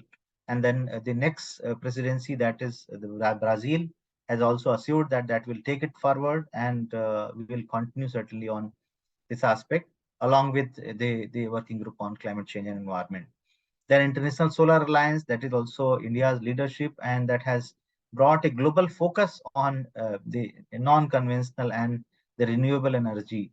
I think that is very important, and globally we see that how solar energy potential are being discussed, and a lot of efforts are there to utilize this potential, because we have to look at the fuel of the future and the energy of the future. That is also very important. Along with this, I would also refer to the green hydrogen mission that India is preparing for taking a leadership, and also a great business opportunity that India looks in this for India's economic sustainability as well. Then Coalition for Disaster Resilient Infrastructure, that is also India's initiative. In COP26, Prime Minister had announced this, and now more than 34 countries are active members of CDRI. Many organizations are the observing and contributing members. And Coalition for Disaster Resilient Infrastructure is a very, very important strategic umbrella globally to give an insight that whatever investment in infrastructure is being done should be safeguarded by disaster and climate resilience. In 2019 July, India also hosted the United Nations Convention on Combating Desertification. Its conference party is COP14 in New Delhi, and the India had promoted the Global Water Initiative and the strategy for addressing drought. I think that's very, very important. Life we already know. First time the countries which are member of UNFCCC contributed national adaptation communication. India's national adaptation communication has certain unique features because we consider disaster risk management, disaster risk reduction as a cross-cutting sector, not only an isolated sector, because DRR also cuts across various other sectors in safeguarding them from the impact of climate change. And beside that, a number of regional cooperations, for example, BIMSTEC, ICMOD, SACEP, many other regional cooperations, the disaster risk reduction and climate change adaptation together are a common agenda. So I think these are a lot of opportunities for taking this forward. But yes, there are a lot of challenges on the ground. Basically, when we talk about the global initiatives, when we talk about the national initiative, we should also be equally conscious, and we have to be very, very serious in our efforts to bring local change. And that local change is very important, because when we talk big, we also have to demonstrate. And if for demonstrating, we have to bring the ground realities, resulting in risk reduction. So this year's devastating floods, landslides are eye-opener, and basically we need urgent efforts. And urgent efforts should not be just talking, but basically a real integrated framework at local level, with the resources, with knowledge, and with local integration of expertise and institutions. Basically, they should be provided the insight that should not always look outside for solutions. Basically, how do the solutions emerge locally? I think that is also very important. And for this, basically, the slow pace is not going to work well. Basically, we'll have to have a kind of a pole vaulting approach. Not exactly like they growing slow. It won't work, because the speed the disaster frequency is having. We basically cross that speed, then only we'll be able to really bring disaster resilience in place. So thank you very much for this opportunity. I'm open to any kind of questions. Questions may not be necessarily limited to my PowerPoint, but questions can be open for any areas of climate change related disaster management. Thank you. Thank you so much, sir, for such an invaluable lesson for all of us. I request all the participants, as sir said, the floor is now open for questions. Anybody who wants to ask a question can type in the Q&A box, or they can also raise their hand and unmute themselves and ask the question.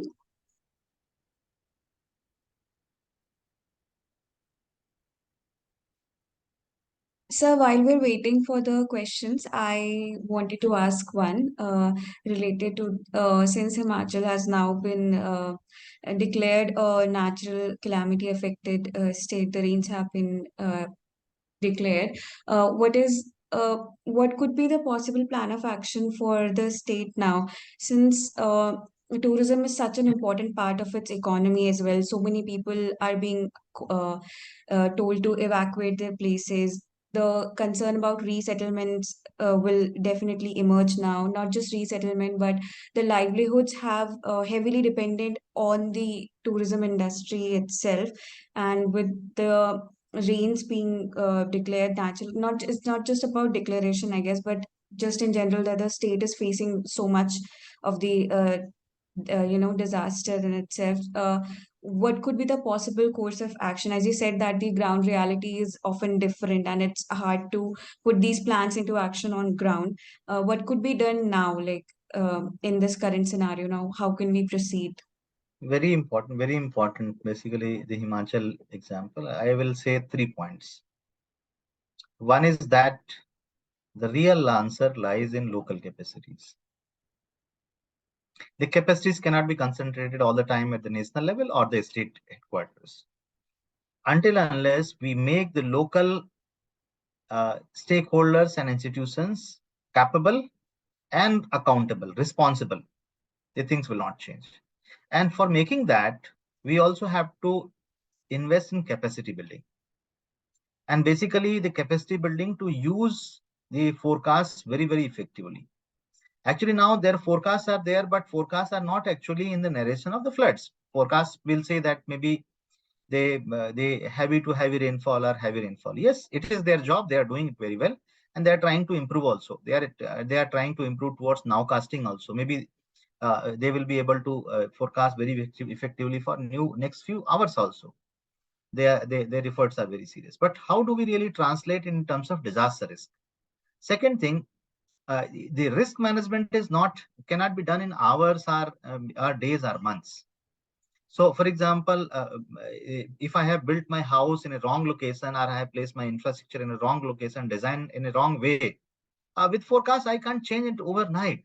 So how do we really see the historical records of disasters, and coupled with the futuristic projections of the climatic hazards, that how, because we have a lot of projections now. We have the AR6 scenario, and we can see that the kind of extremes we are going to see. Even if we do not look at any report, I would say that even a layman will tell that any person more than 25 years experience, 30 years age, even if he doesn't have any experience of disaster or climate change, he doesn't know anything about disaster management, he himself by his own life will say that kind of trends he has seen in his own life.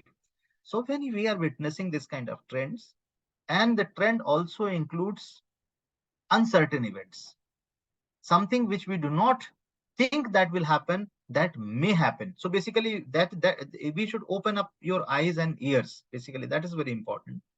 So we invest in anything, whether we construct our road, whether we construct a new bridge, whether we make our house, from location, from design, from material, and then how do we maintain it, and how do we then, besides that also, for example, we say that we should keep a first aid box in our bus or train. Why do we keep it? Because we know that despite of the best precautionary measures, there are chances, maybe the chance may be very, very less, but something may go wrong. So basically, and for that, actually, we say that preparedness. Preparedness is not that we don't do anything and we say that, okay, let anything happen and we are prepared. No, it is just to address the residual risk. So we do best things to mitigate and reduce the risk, and we prepare for residual risk. So basically, and that is the reason, again, I would say that everything has to be done at the local level. So that is very, very important. So science, how the science can be best utilized, and this doesn't require a lot of knowledge of high level engineering or high level modeling. It requires only consciousness. So this is very important. Now money is available.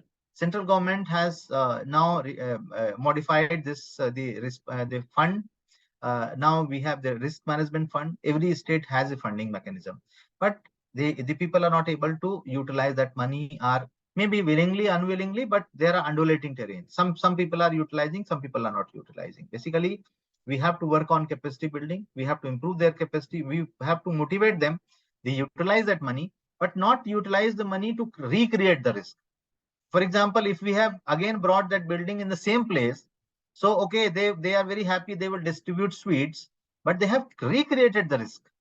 So basically we have to see this, and if something goes wrong, that should be properly documented, and that should not be repeated, because the old people also said that you can commit mistakes, but not the same mistake again and again. And the increasing disaster is happening because we are committing same mistake again and again, and in a bigger way. This time we did this mistake in 20 buildings. Now next time we will do in 100 buildings. So basically 100 buildings will destroy. And second thing, there is also a disaster tourism. By the people are now actually not listening to the instructions. Many times the life loss is also because of this. Your mobile system is getting a WhatsApp about the forecast alert. You are ignoring it. You are not looking at the SMS alerts. You are not, even if you are seeing, you are not recognizing it, the seriousness of that alert. Basically, that is also a reality that in India, the people in general, we in general are not safety conscious. So basically, safety has to be brought into the minds, that whatever we do, whether we ride our motorcycle, or whether we do any kind of work, whether we do any electric fitting, or whether we construct a building, whether we go anywhere for traveling, safety should be in our mind. And mind means whatever we do. So basically, I think that is the real answer this time. And for rehabilitation also, why rehabilitation is required? Because people have constructed their buildings in a wrong place. So one is that you address the current issue, but how the future settlement should take place. You should have a proper mapping that which are the relatively safer areas. So that is also, and what is the safer strategy for the future? Basically, that also has to be seen. Thank you. Thank you, And I sir. think Sir, we have a there are few couple of more questions. questions. Yes. Yes, sir. Sir, we have a question from Manoj Pastamji. Manojji, if you would like to unmute yourself and ask the question. Yes. Hello, Anil ji. Thank you for your wonderful presentation. Recently, I've been working on informal settlements in a climatic change perspective. So I would like to ask you a question. Like, what climate action plans are really put to address climate change in informal settlements specifically? And do you think they need to be treated separately with higher priority involving the state government and the national government, and also the international inputs, like a complete new body, so the problem is addressed directly, whether they have to be rehabilitated or be climate resilient, or when a disaster happens, how do you think that works out? I think you raise a very, very important issue. When it comes to informal settlement, certainly your concern would be more for urban informal settlements. Urban informal settlements have, I would say, that two important aspects to think of. One is that political dimensions, and second is social dimension. Many times the interventions of climate resilience or the interventions of disaster resilience do not yield desired results in informal settlements because the people are not ready to move to other location. Because they're in a kind of some kind of a confidence that some or other day that informal word will go and they will become a formal settlement, and they will have the ownership of that land, and they will be getting that the other facilities like road and the drainage and other things, and that is what happens in most of our cities. So when this informal settlement starts, usually or mostly it is a low-lying area or the hazard prone areas. So basically that landscape is already there, which has an inherent challenge. And then even if the drainage is built and other things are brought, it carries with some amount of risk with it. So this is one thing, and that is the reason I would say that it requires a very, very specific strategy, and the strategy has to be agreed by all the corners. Because if it is not agreed by some group, I would say political, that doesn't yield a proper result. So in our studies in the peri-urban systems, we found that the major impediment also. We also noticed that the informal settlements, many times when people are relocated to the safer areas, again after some time they have one house in the safer area, and they will make some kinds of settlement in the hazard prone areas, because if that is affected, they are going to get some kind of relief. So basically a proper database has to be developed, so that such kind of a foul practices and such kind of a misleading scenario should not evolve. Otherwise that reduces the lack of confidence that whatever is done, whether it is really resulting into some benefit or not. So that is also important. So two things. One is that the proper database of such people, proper the risk and vulnerability assessment of that those locations, and then basically a very, very specific strategy for that site that would be required. The generic strategy for the city would not work there. So this is my answer. Yeah, thank you very much. Because every informal settlement has its own issues, and yes, when it comes to the local government level, in terms of the monetary fund or the strategy implementation at the policy level, I feel it's diluted. So yes, that was my concern. Thank you. Yeah. Thank you so much, sir. We have another question by Devadyuman Singh Sinwarji. If you would like to unmute and ask your question. Good evening, sir. Good evening. Please. So my question is that India is currently a developing nation and we have many problems at hand itself currently. So I would like to ask, do you believe that the government will spend wholeheartedly in issues such as risk management or climate conscious infrastructure in tier 3 cities or backward areas? Because as we saw in Joshimat, government is not working towards the risk management all. Should I answer? Yes, sir, please. Yeah, Mr. Singh, we would not make a generic statement. It may be a personal observation, but see, this is a little complex issue. Government has taken up a significant initiative to understand both aspects, technically and socially. One is that how do we help people who are already affected, but also to see the technical dimensions, because this kind of issue is not only in the Joshimat. If we because Joshimat, the population is already there, and if we look at the previous records, that area has already been like this. Actually, there was already warnings for that area, and people started settling there, increasing in numbers. Many more houses were built, despite of knowing that something can happen. So in hill areas, there are several such kind of places where these kind of challenges are there. So so rehabilitation, while if we say socially, that appears that it's a compulsory, we don't have any answer. But how many times and how many people and where to rehabilitate?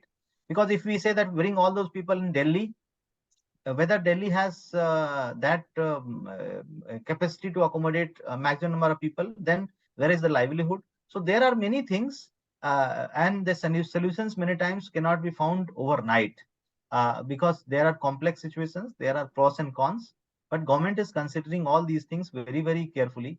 And even I'm just telling you that now even there are large number of parliament questions, large number of issues being raised by the parliamentary committees of various sectors, including the urban sectors, including the rural systems, about climate change and disaster management. So that says, that tells that the consciousness, and that tells the awareness of our policy makers and officials about these issues.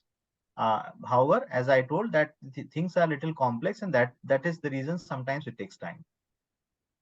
Thank you, sir. Thank you. Thank you so much, sir. We do not have any more pending questions.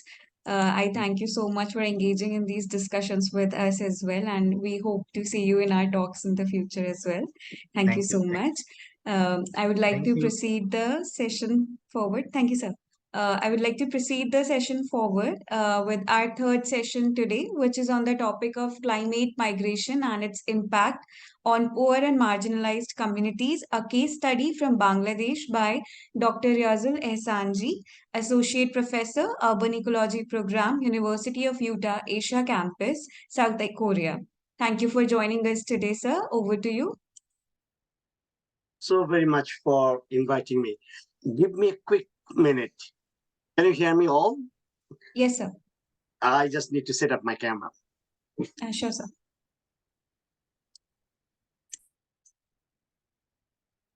Oh.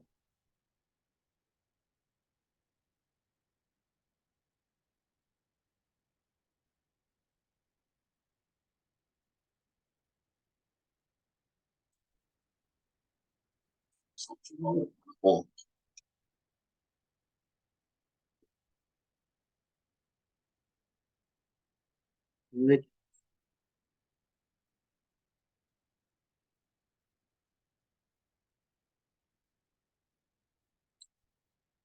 All right, there I am. You can see me for a while. Very much for giving me the opportunities. But before, I know it's late on my side. Can all the participants hear me? Why I'm asking you?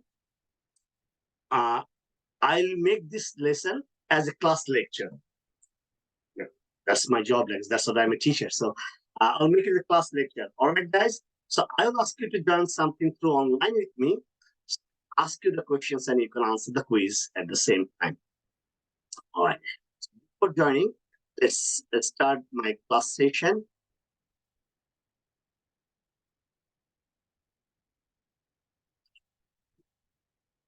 So that's something. When I'll ask you to join, please, whoever can join, it's not mandatory for everybody, but whoever can join, and I'll not take 40 minutes. I'll try to make it as soon as possible. All right, so climate migration and its impact on poor and marginalized communities in Bangladesh, because my origin is Bangladesh. I brought up in Australia, I teach in US, but then overall my origin, my dad is from Bangladesh. So that's why it was my part of PhD, it's been long ago. Let's go on. So whole title, I make it in 3 parts: climate migration, poor and marginal community, and then Bangladesh. Climate migration, is this term real? Whoever heard this one? All right, guys, let's go with me somewhere. Let's give me time. I have a quiz for all of you. I have a little quiz for all of you.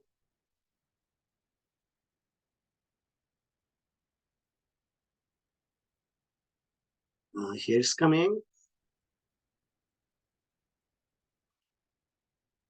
Can you all see my screen? Let's come up. Yeah.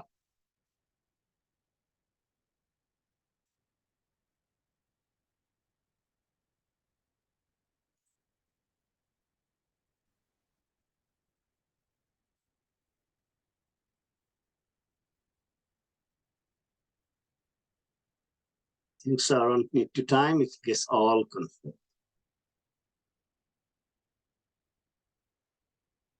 Okay. It's good.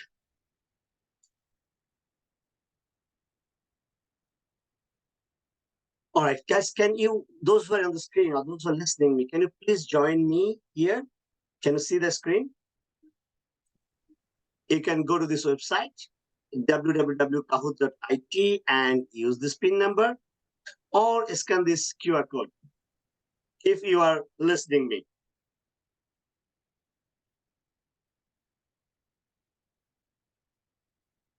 Priyanka, can you take that?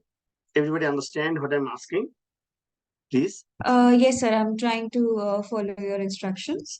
I'll just scan the QR, I guess. Okay, yes. Arjun, you are there. I can see you. You all will be in the same screen of mine. Okay. And you can use a mobile phone, you can use a computer, or whatever it is. It's just take 10, take another 20 seconds. So as many of as you can join, please join. It would be fun. I can guarantee you that it would be fun.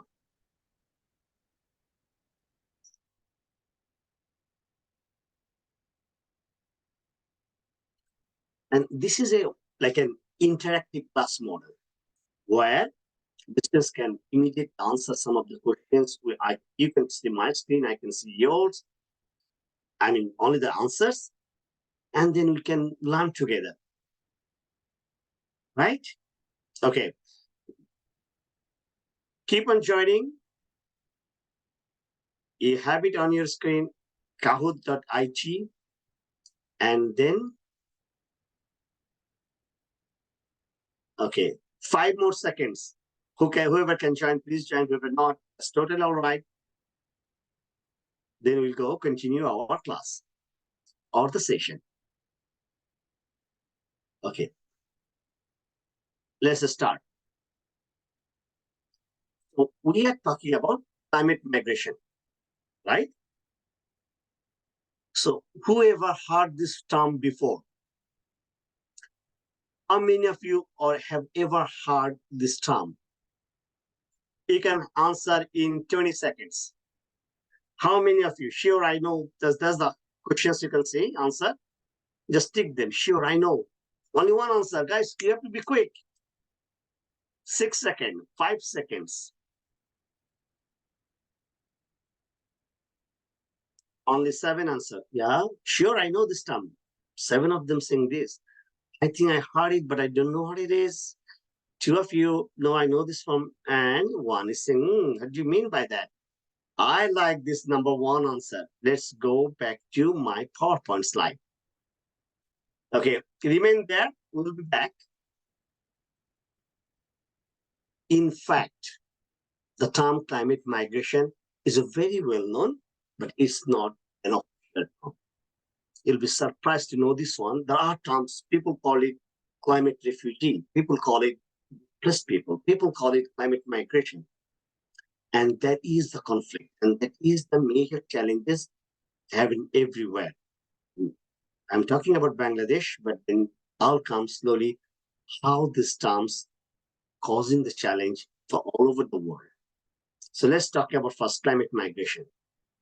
Look, this is the UN whole of a structure, you can say it. I'll keep on asking a few more questions so you can listen and then you can answer it. So this is the whole of United Nations and IPCC's designed structure, how the climate change eventually affect the society and what would be the adaptation efforts. So first one started in 2001. That's not so long ago. Climate change happened a long time, but then how globally you could address it. Preparation and implementation of national adaptation program at every country national level. Professor was saying just before me. And 2001, they're saying that now. 2006, they said the global migration group. It's not climate migration, global migration. People are moving from one country to another. And the global migration of Commission of International Migration was coming on 2005.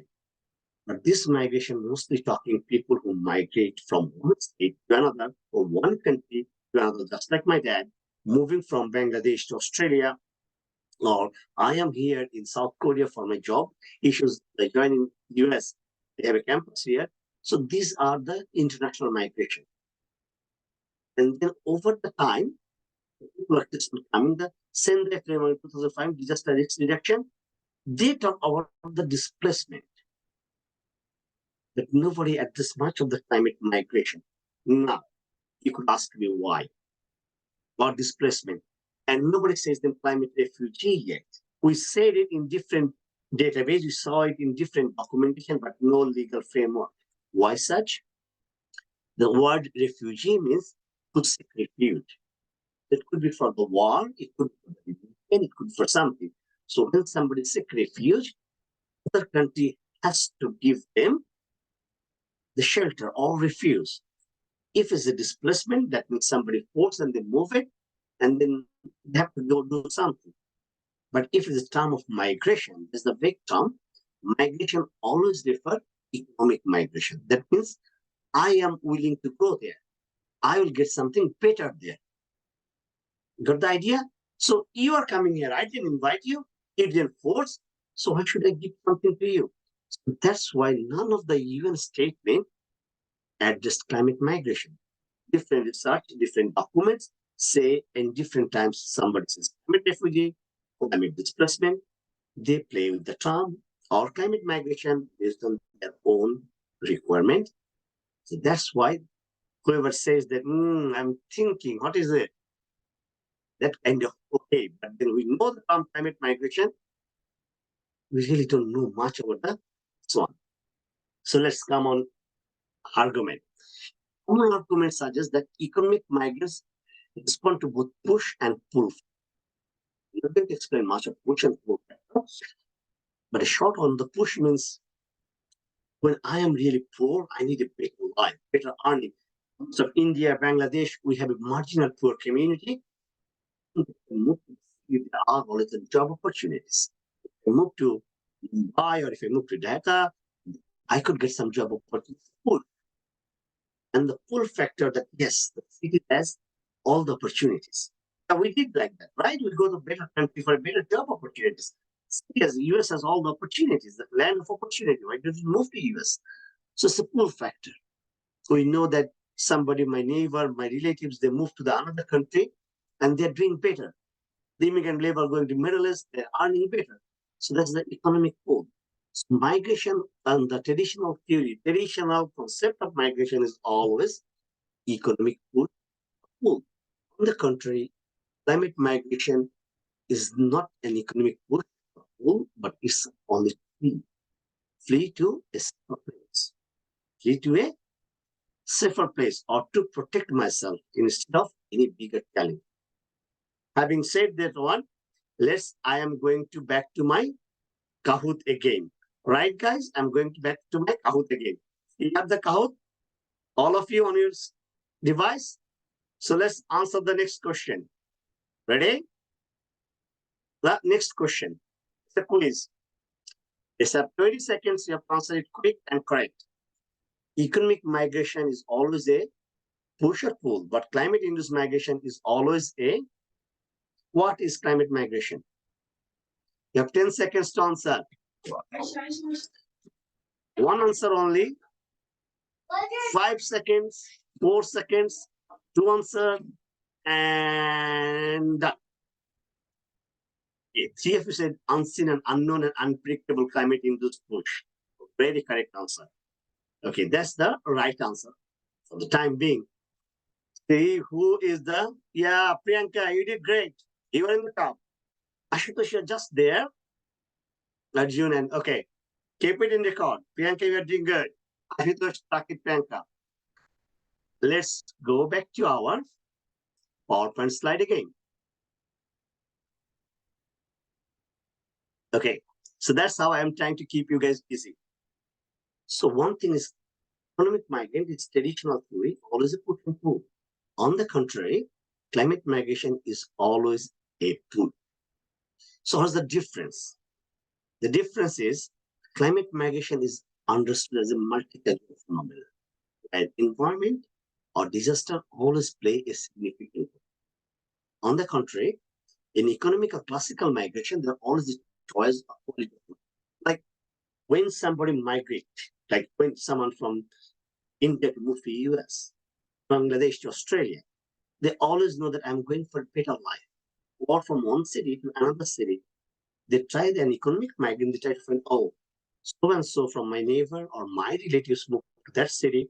If I move to that city, he or she can give me some kind of link, some job opportunities. I can stay with them for a while and can find a job. Right? That's the economic migrant always having information where I'm going, some kind of up. But economic migrant doesn't, because they have to survive, so they immediately move. See the differences? Like economic migration, climate migration is not only for better opportunities, income or savings, or to secure a better life. We move an economic migrant to better earning, better savings, to protect their lives. You got the differences? Economic migrant and climate migrant. Economic migrant always have some kind of information and a better opportunity. On the contrary, climate migrant doesn't. Having said that, question number 3. Let's go to the Kahoot. Okay? Let's go to Kahoot.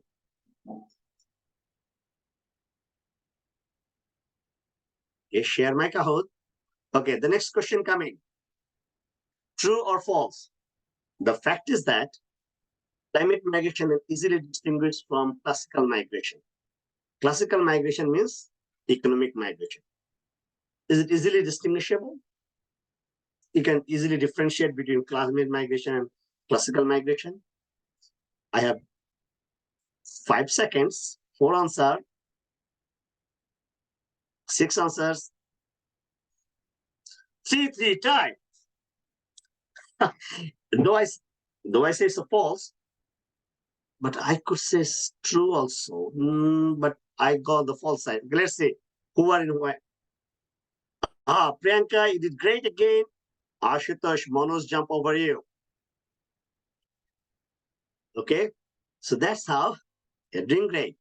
Let's go back to our class lecture. Okay. Somebody says, some of you say, no, it's not, is easily distinguishable. It's not easily differentiable. In reality, yes. Climate migrant, the first generation, they moved because of civil life. And then the second or third generation, those same climate migrants, they move for a better way of life. And they could easily be considered as an economic migrant. And many of the international organizations or international agencies or political issues or political parties or the government, to avoid the challenges, they said, no. You said the climate migrant because it's a drought now, so they come to city and they'll go back again. So it's not climate migrant.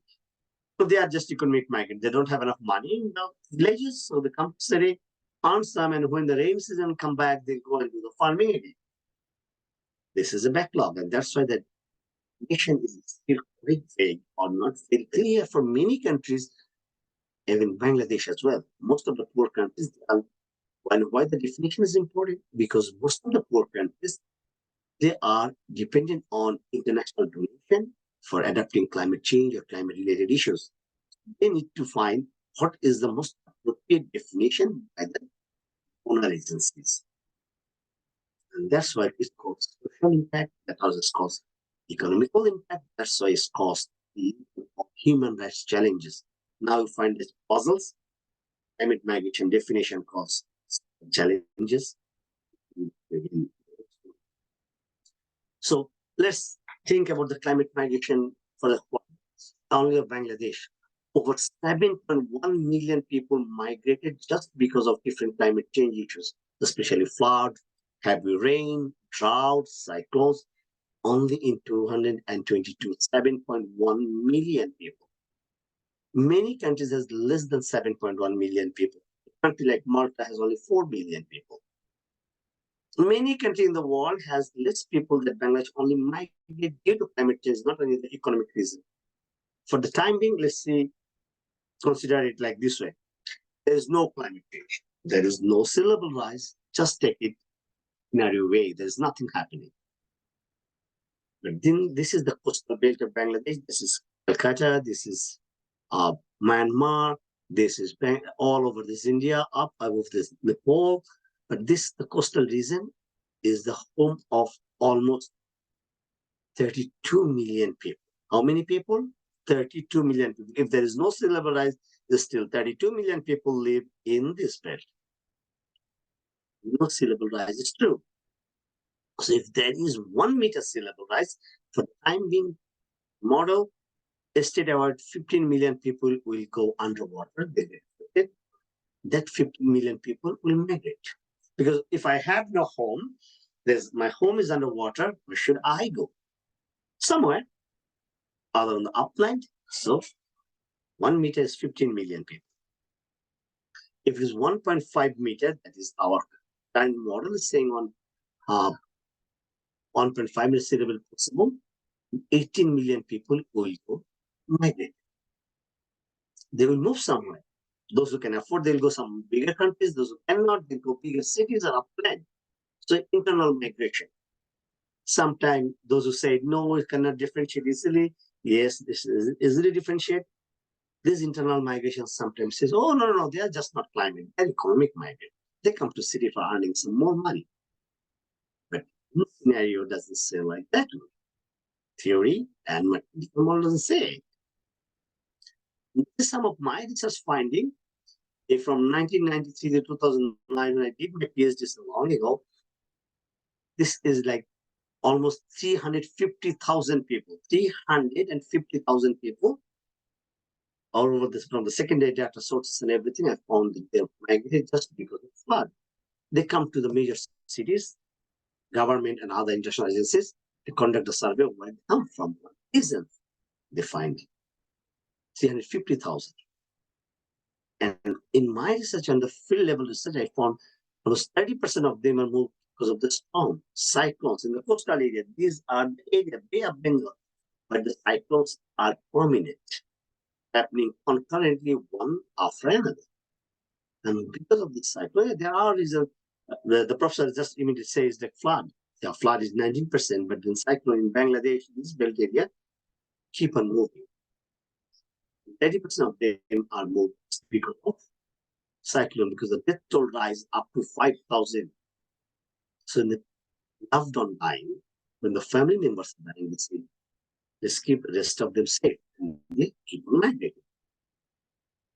And this is some data we found, like flood is also 2004, the highest number over the time.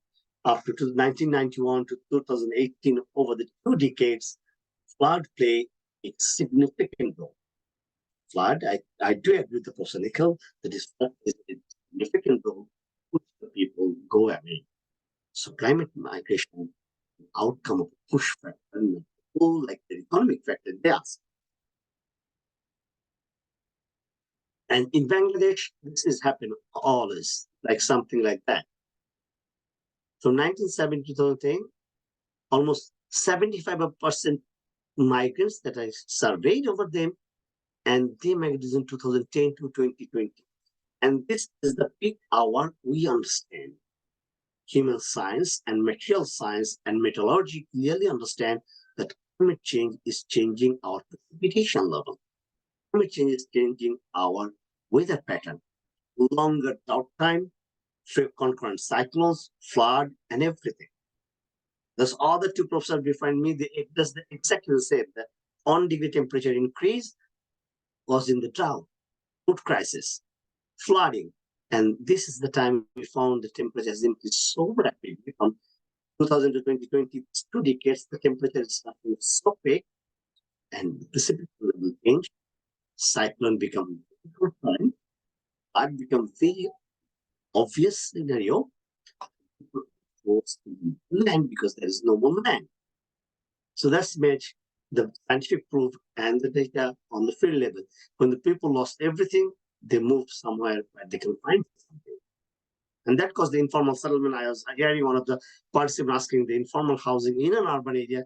This is one of the leading factors for that. Right? And these are some pictures myself. Look at this. Sea level rise. The people from Olivia. Or this picture. People fresh water and there's no one. Or look at her face. Do you think she's migrating because to the city for a better life? Like, wow, city is cool. I should go there. There's lots of fun. Does she need any fun in her life anymore? The thing she needs is fun. Because she has no more land to survive. So this is the place. So that's why I bring this photograph to explain the real image. So having said that one once again, let's go back to Kahoot. Remember, we have one more questions coming up. Okay. So Priyanka, we're still in the top. See the next question. It's a quiz. Okay. Please give me the difference between classical and climate migration. A second chance with a better days, survival, new social context in new life, more opportunities. Guys, 10 seconds, only one answer. 7 seconds. 4 answer. Perfect. Survival. Yes, it is right. Survival. Let's see who is in the top now. Let's see. Yeah, Priyanka, you are top again. Oh, you are rocking. But Chipesh is coming up. Yeah. So this is a good thing. Let's, okay, go back to your class. Go back to our session again. So one thing is clear. From this phase, you can easily understand climate change is for survival. So age, sex, or income, nothing actually matter. Only matter is life. Climate happiness, only matter is life. So climate change, and I asked them, like, why did you take the decision of migration? Why did you take the decision of moving out? And then them say, I lost everything. There is no more hope. 7%, there's no hope. I cannot go back there. I cannot survive anymore there. And 9% says we could have at least a better life from where I am now. Or you could claim, this is an economic migrant. But asking a better life, that means surviving a better life, are the same thing. And I want to save my family. Somebody said, only one person says, conduct a survey on around 200 people. All are migrated because of some kind of disaster. It's 1%. Says like, make my family safe. That's totally right. That's totally legal. If I want to make my family safe, nothing wrong. But then 50% no more hope. And that make them to move to other places.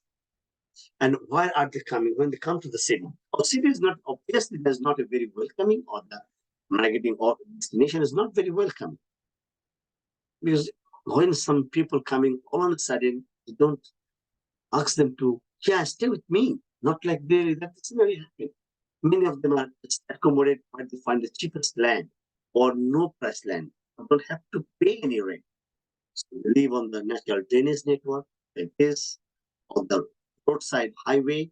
I've seen many times in India, in the highway, these are this what's it called? Jupri? Yeah, the Jupris, people live there, agricultural land. I found them living on the sewage treatment plant. That's natural sewage treatment plant. They put the bamboo houses and that's the range of human rights. Human rights is a basic accommodation, a food supply, at least a healthy accommodation that I can breathe. Does it serve any of them to you the breathable accommodation? So this is called the informal settlement. There's no basic support service. See the circular pattern. Climate change happens somewhere else. The disaster happens somewhere else. People migrate somewhere else, and the informal and human rights are coming one by one. That's the whole puzzle.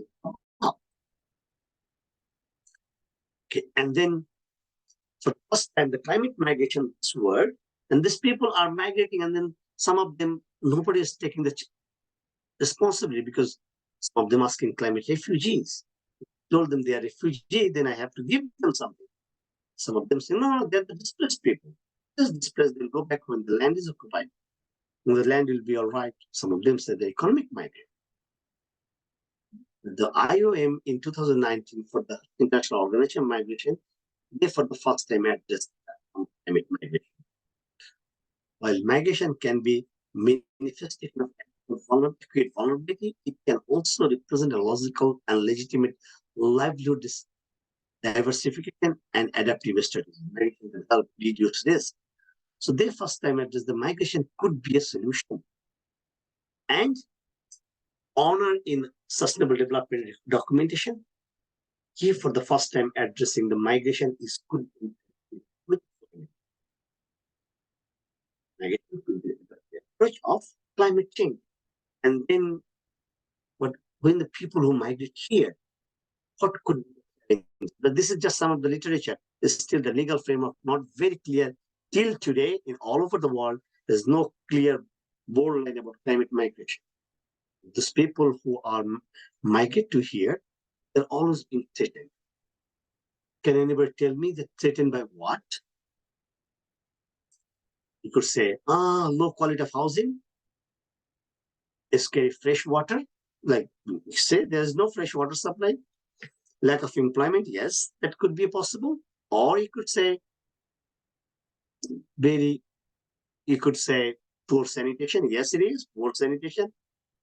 But the major challenge they have is the eviction. What is the eviction statements? Because these people are living on a public land, government-owned land. They don't have land right. Just the Prof. Nikhil said, they don't have land tenure. They don't have any land right. They don't have money. And the political pandals, they use them for election time. I'm sure you all know this one. I'm not going for the political issues. I'm not going to talk. But the political leaders use these people during the election. But when the party changes, opposition comes, kick them out. So when they move to the city or any other places, they're still being threatened. I could get out from this land anytime. I'm already migrated from my own home because I didn't stay there due to climate change. Now, less than threat to human rights and social life. Migrants and having the same challenge in Bangladesh. Having said that, let's look for our another Kahoot question. We are almost at the end part. Don't worry. So next climate Kahoot questions. Ready, guys? It's a quiz again. Now, guess what's the most challenging facts for those migrants? What's the most challenging fact? Social exclusion, like nobody will accept me. Poor quality of life. I don't have an income, I'm poor. Or something more. What is the most? When people migrate due to climate change, it is the more challenging threat for them. Only 4 answers. Something more. Yeah, poor, these are all, but I know I can accept all these answers, but poor quality of life, but they have something more. Because they already accept the poor quality of life, but then it's still threatening. I have to migrate again. That is the most challenging part. Okay, no, this is not the questions. Okay, now tell me, what? Okay, so I will select. Let's go back to our class again.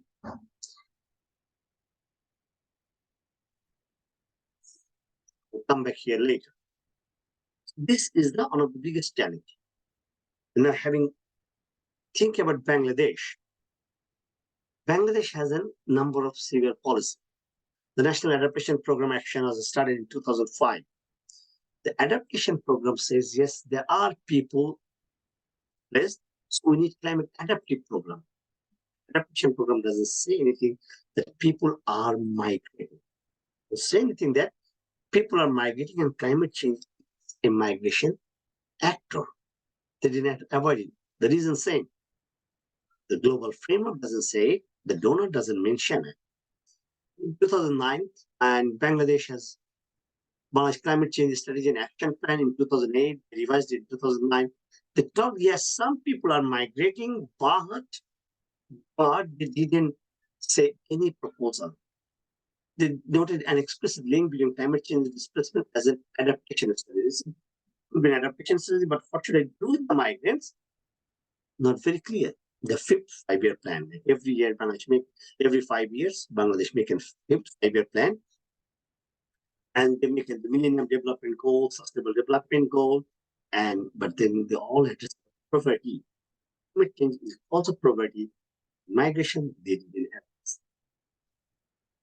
National Disaster Management Action Plan, as disaster risks comprehensively, just as the Prof. Nikhil says, Bangladesh also joined the part, having the disaster action plan, but with only small reference to resettlement or migrant people need to be located or relocated proper way, same as in India.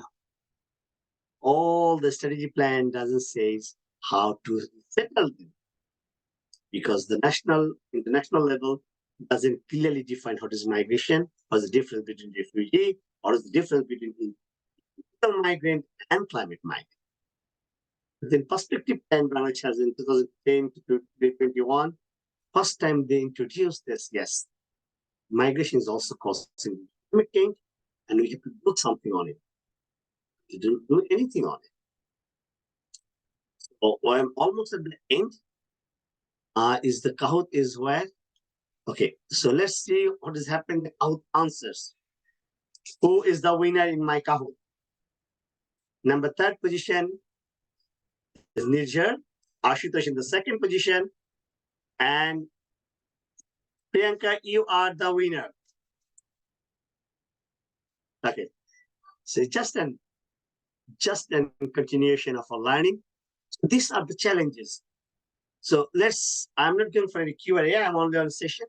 End of my session, just before going to session, see the definition, the legal terms. It's very important when we are introducing adaptation or introducing mitigation approach in climate change. Type of the definition is social, economic, human rights, and that's source of my perspective of finding this. So this is the end of me. Let's talk about this one. And here is my email. If you have any other questions, anything you ever want to know, anything you want to ask me about this one, please feel free to ask me. So Priyanka, that's all from my side. Thank you so much, sir. It was a very interesting congratulations, session. Priyanka. You answered all the correct. Thank you, sir. Thank you so much. It is a very entertaining session as well, I must say. And as sir mentioned, anybody has a question can type in the chat box, Q&A box, or you can raise hands and unmute yourself and ask as well. We shall wait for a minute or so, I guess. So till the time participants can type in their questions. Yeah, I'm here.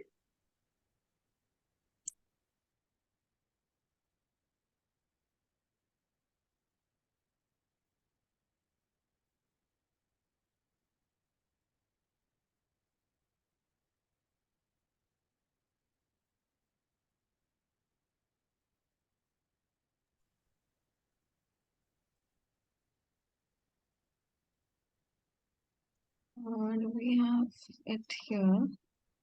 Yeah, not many questions though. Not seeing any questions. I think somebody was trying. No, we do have, sir. Okay, yeah, I'm here to answer. Yes, sir. So Karishma Talreja ji is asking a question. Ma'am, would you like to unmute yourself and ask? Good evening, sir. Good evening.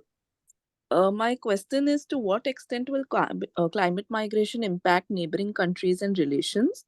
And if it will, are there any joint solutions, actions, or studies being conducted or worked out in the subcontinent to address this at the moment?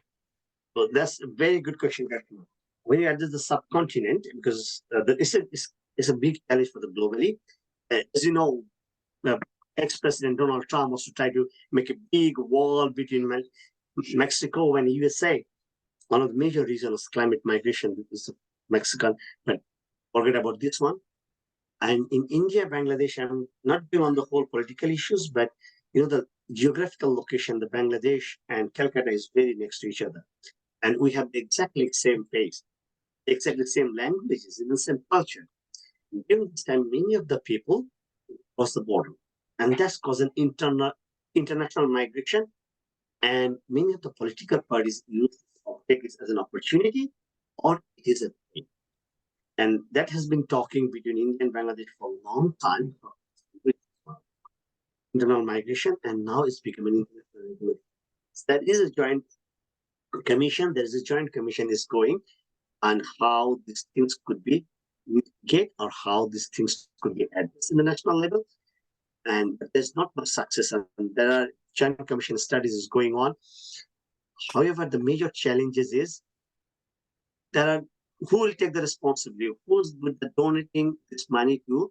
When there's a clearly refugee, then the country has to belong its own responsibility. Like a Rohingya refugee in Bangladesh, the UN is supporting Bangladesh to take care of it because they call Rohingya refugee. But then when climate migration is happening, there's no clear definition. Countries are trying, especially the neighboring countries in South Asian countries are clearly trying to make a distinguished definition that these are the global threat that people are migrating, and this global threat needs to be adopted or mitigated together. So India and Bangladesh jointly working, Nikhil saying this one, to adaptation of climate threat, not minimize the migration. So that thing, if we can adopt it, then we could stop the migration. So still in the process. There's nothing concrete happened yet. Thank you, sir. Thank you so much. So we have a couple more questions. Yeah, please do. We have one from Vishali Singh ji. Vishali ji, would you like to unmute and ask your question?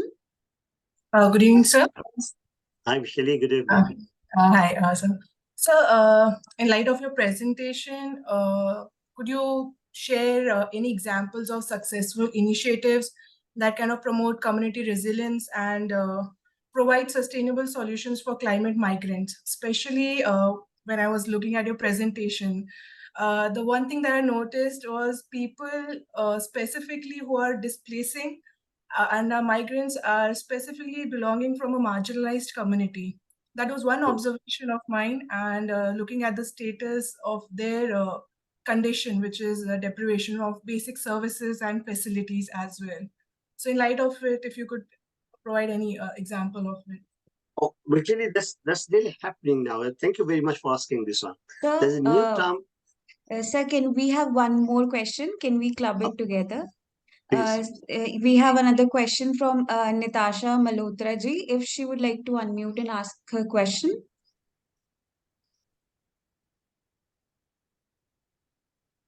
I'll ask on her behalf, I guess. Okay. She has asked, how do you think the developed countries can help to rehabilitate climate migrants in developing countries? Any examples you can share? There is a little bit match with Vishali and Natasha, but then okay. There is an approach currently we are practicing on the globally, mostly on the developing countries, called BBB, Build Back Better. That's called triple B, BBB, Build Back Better. Nobody, this climate migration is something called uproot your emotion. Migration is a very big thing. If you go to some other cities for traveling, visiting, this fun. But then when I'm leaving my country, my land, where I'm born forever, it's a big emotion. So people always want to go back to their origin. But so that's based on this one, the meaning of the sustainable architecture, which is in the planning, we're designing, build back better. Can something better that flood adaptive, like high building, even the water level rise up to 1 meter, still I can survive on top of my building. When the water goes down, or if the cyclone comes, I have an upper floor to take shelter. When the cyclone finish, I'll come down. And in some part of Bangladesh, even some part of Calcutta, I know they are doing floating agriculture. What does it call? And the floating agriculture, where the water comes, the agriculture will all float on the top. So they can still have their basic requirement. So this build back approach is going on. It's not a 100% success, I should say. It's not 100% success, but still the number could possible to minimize. And that's sort of like South Asian countries togetherness. India is one of the big partners for Bangladesh supporting this one. As a Bangladeshi, I could say thank you. They're supporting this research. And with Bangladesh, I'm doing this on some of the case studies. So far, I understand till now around 500,000 families are getting sustainable approach of housing, so that ground floor is completely on the beams. So if there's a flood come up to 8 feet, they can let it be flooded. And those bottom line are used mostly for the cattle. So they just, when the flood or cyclone comes, they just release the cattle. So cattle can fly or swim somewhere and they can get them recovery. So that's how they're trying to survey. But still, as I show in the map, 18 million people live in the coastal area. Accommodate the 18 million people is kind of impossible. So that's why there's need. The second, Natasha is asking how the developed country can do this one. So I'm sorry to say the developed country only promise to give more money. They don't say that, okay, I will relocate them. No, developed country doesn't say this one.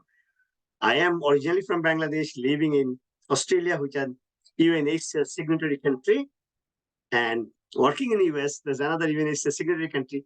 They intentionally doesn't want to say them climate migrant or climate refugee. If I say climate refugee, then Australia has to take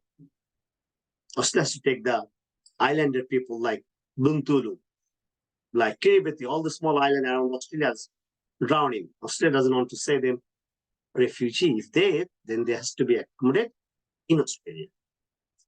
So there are some political crises there, which we really need to take. We need to look at from the humanitarian perspective, thinking about the political boundary and be more welcoming. That's my understanding.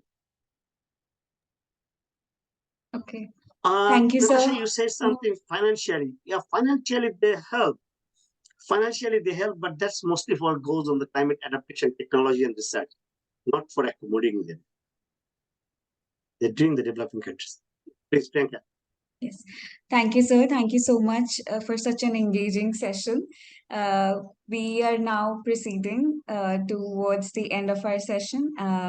And so we look forward to having you at the IMPRI Web Talks in the future as well. Thank you so much I'll be more than happy. Thank you for being here with us today. Thank you so much.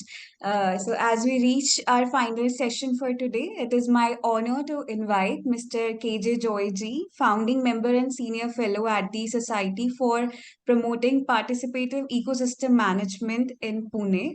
He will be discussing the topic climate change and water. We are grateful for your presence today, sir. The floor is all yours now. Thanks, Priyanka. And how much time do we have, since we have now pushed a bit? So what is the staying power of people? I mean, we could...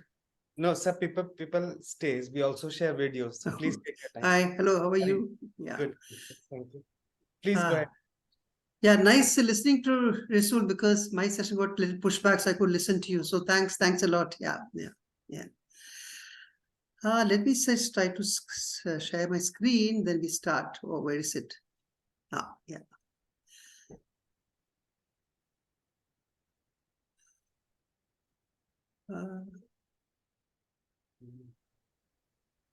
Is this seen now? Yes, we can see, sir. Yeah. Yeah, okay. Yeah, thanks. So, first of all, thanks a lot for giving this opportunity to be part of this very interesting sessions on, climate change and try to understand it, the nuances of it as they are unfolding in the Indian subcontinent. In fact, I should tell all of you that I'm a bit of a reluctant speaker here, because when Dr. Arjun Kumar asked me, I said, look, climate change or climate crisis is not my main engagement so far.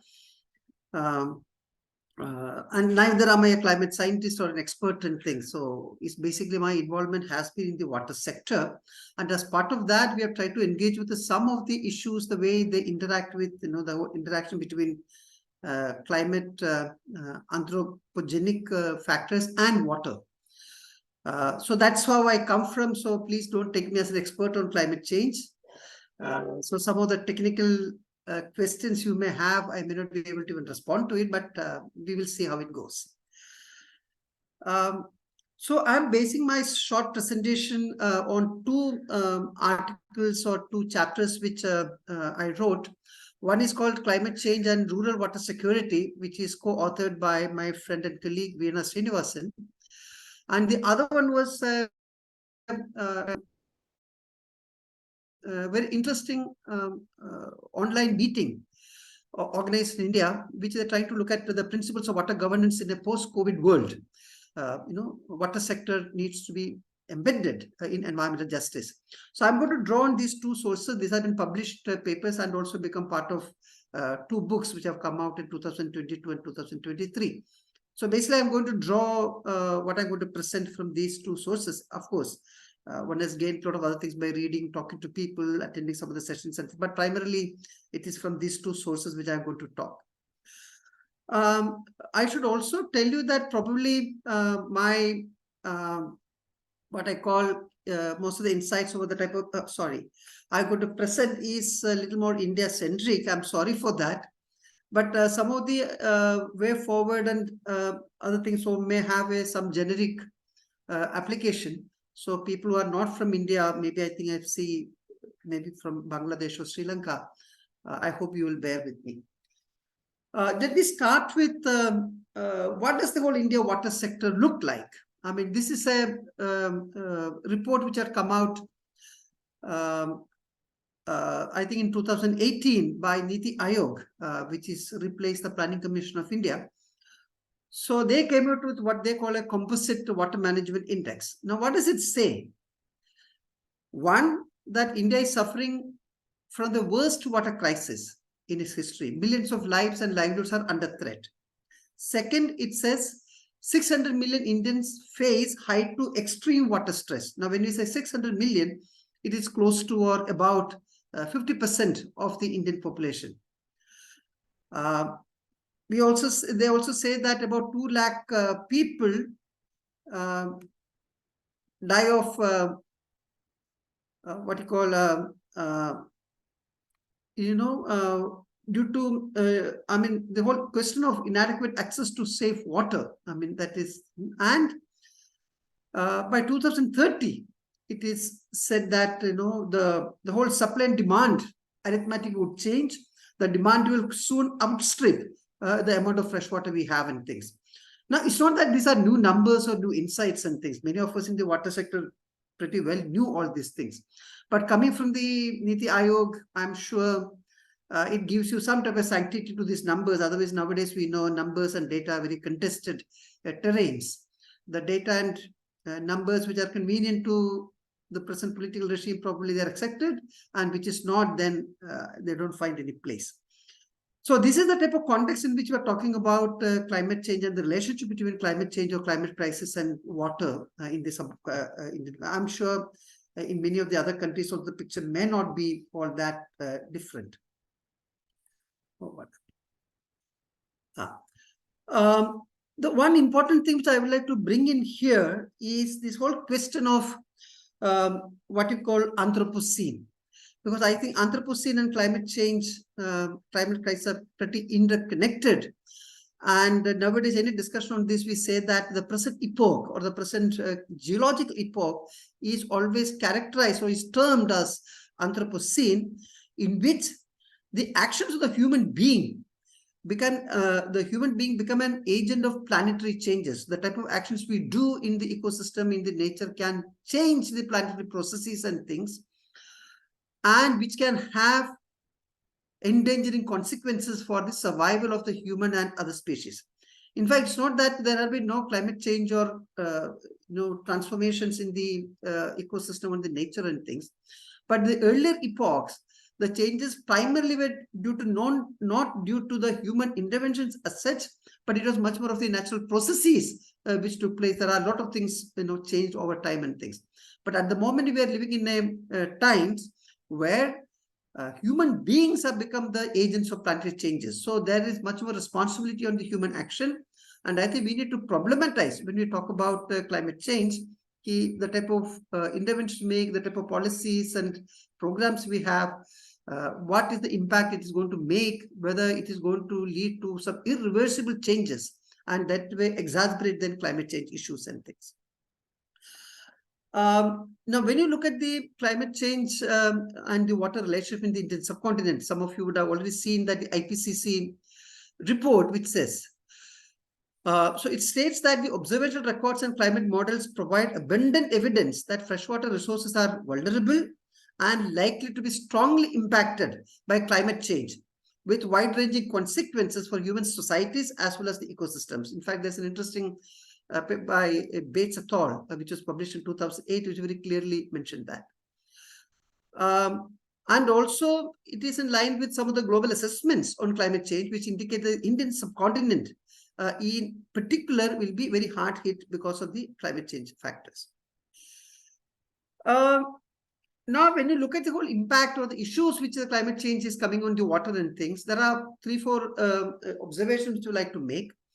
One is that the whole question of temperature projections. In fact, there's a reasonable consistency in terms of the projections and what is being said, and also what is the models and the actual lived experience say. There seems to be much more consistency in that. So we have found that we find that maximum temperature have increased in most parts of India, and also this is not only in the Indian subcontinent. If you look at the between 2021 and 2040, the global average air temperature may rise by more than 1.5 degrees Celsius, which is the mark which they have set, saying that as compared to the pre-industrial era, it should not go above that.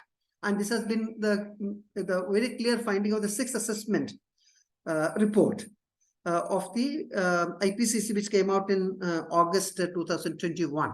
So we find that not only in the Indian subcontinent, but in the entire global scenario, rising temperature, there seems to be much more agreement that this is something which is happening. Now, what are the implications? Because of increased temperature and things, then there will be increased evaporation and also evapotranspirative demand. Now, evapotranspiration is something which the any type of vegetation or the plants do in the process of photosynthesis. There's something called evapotranspiration. It transpires.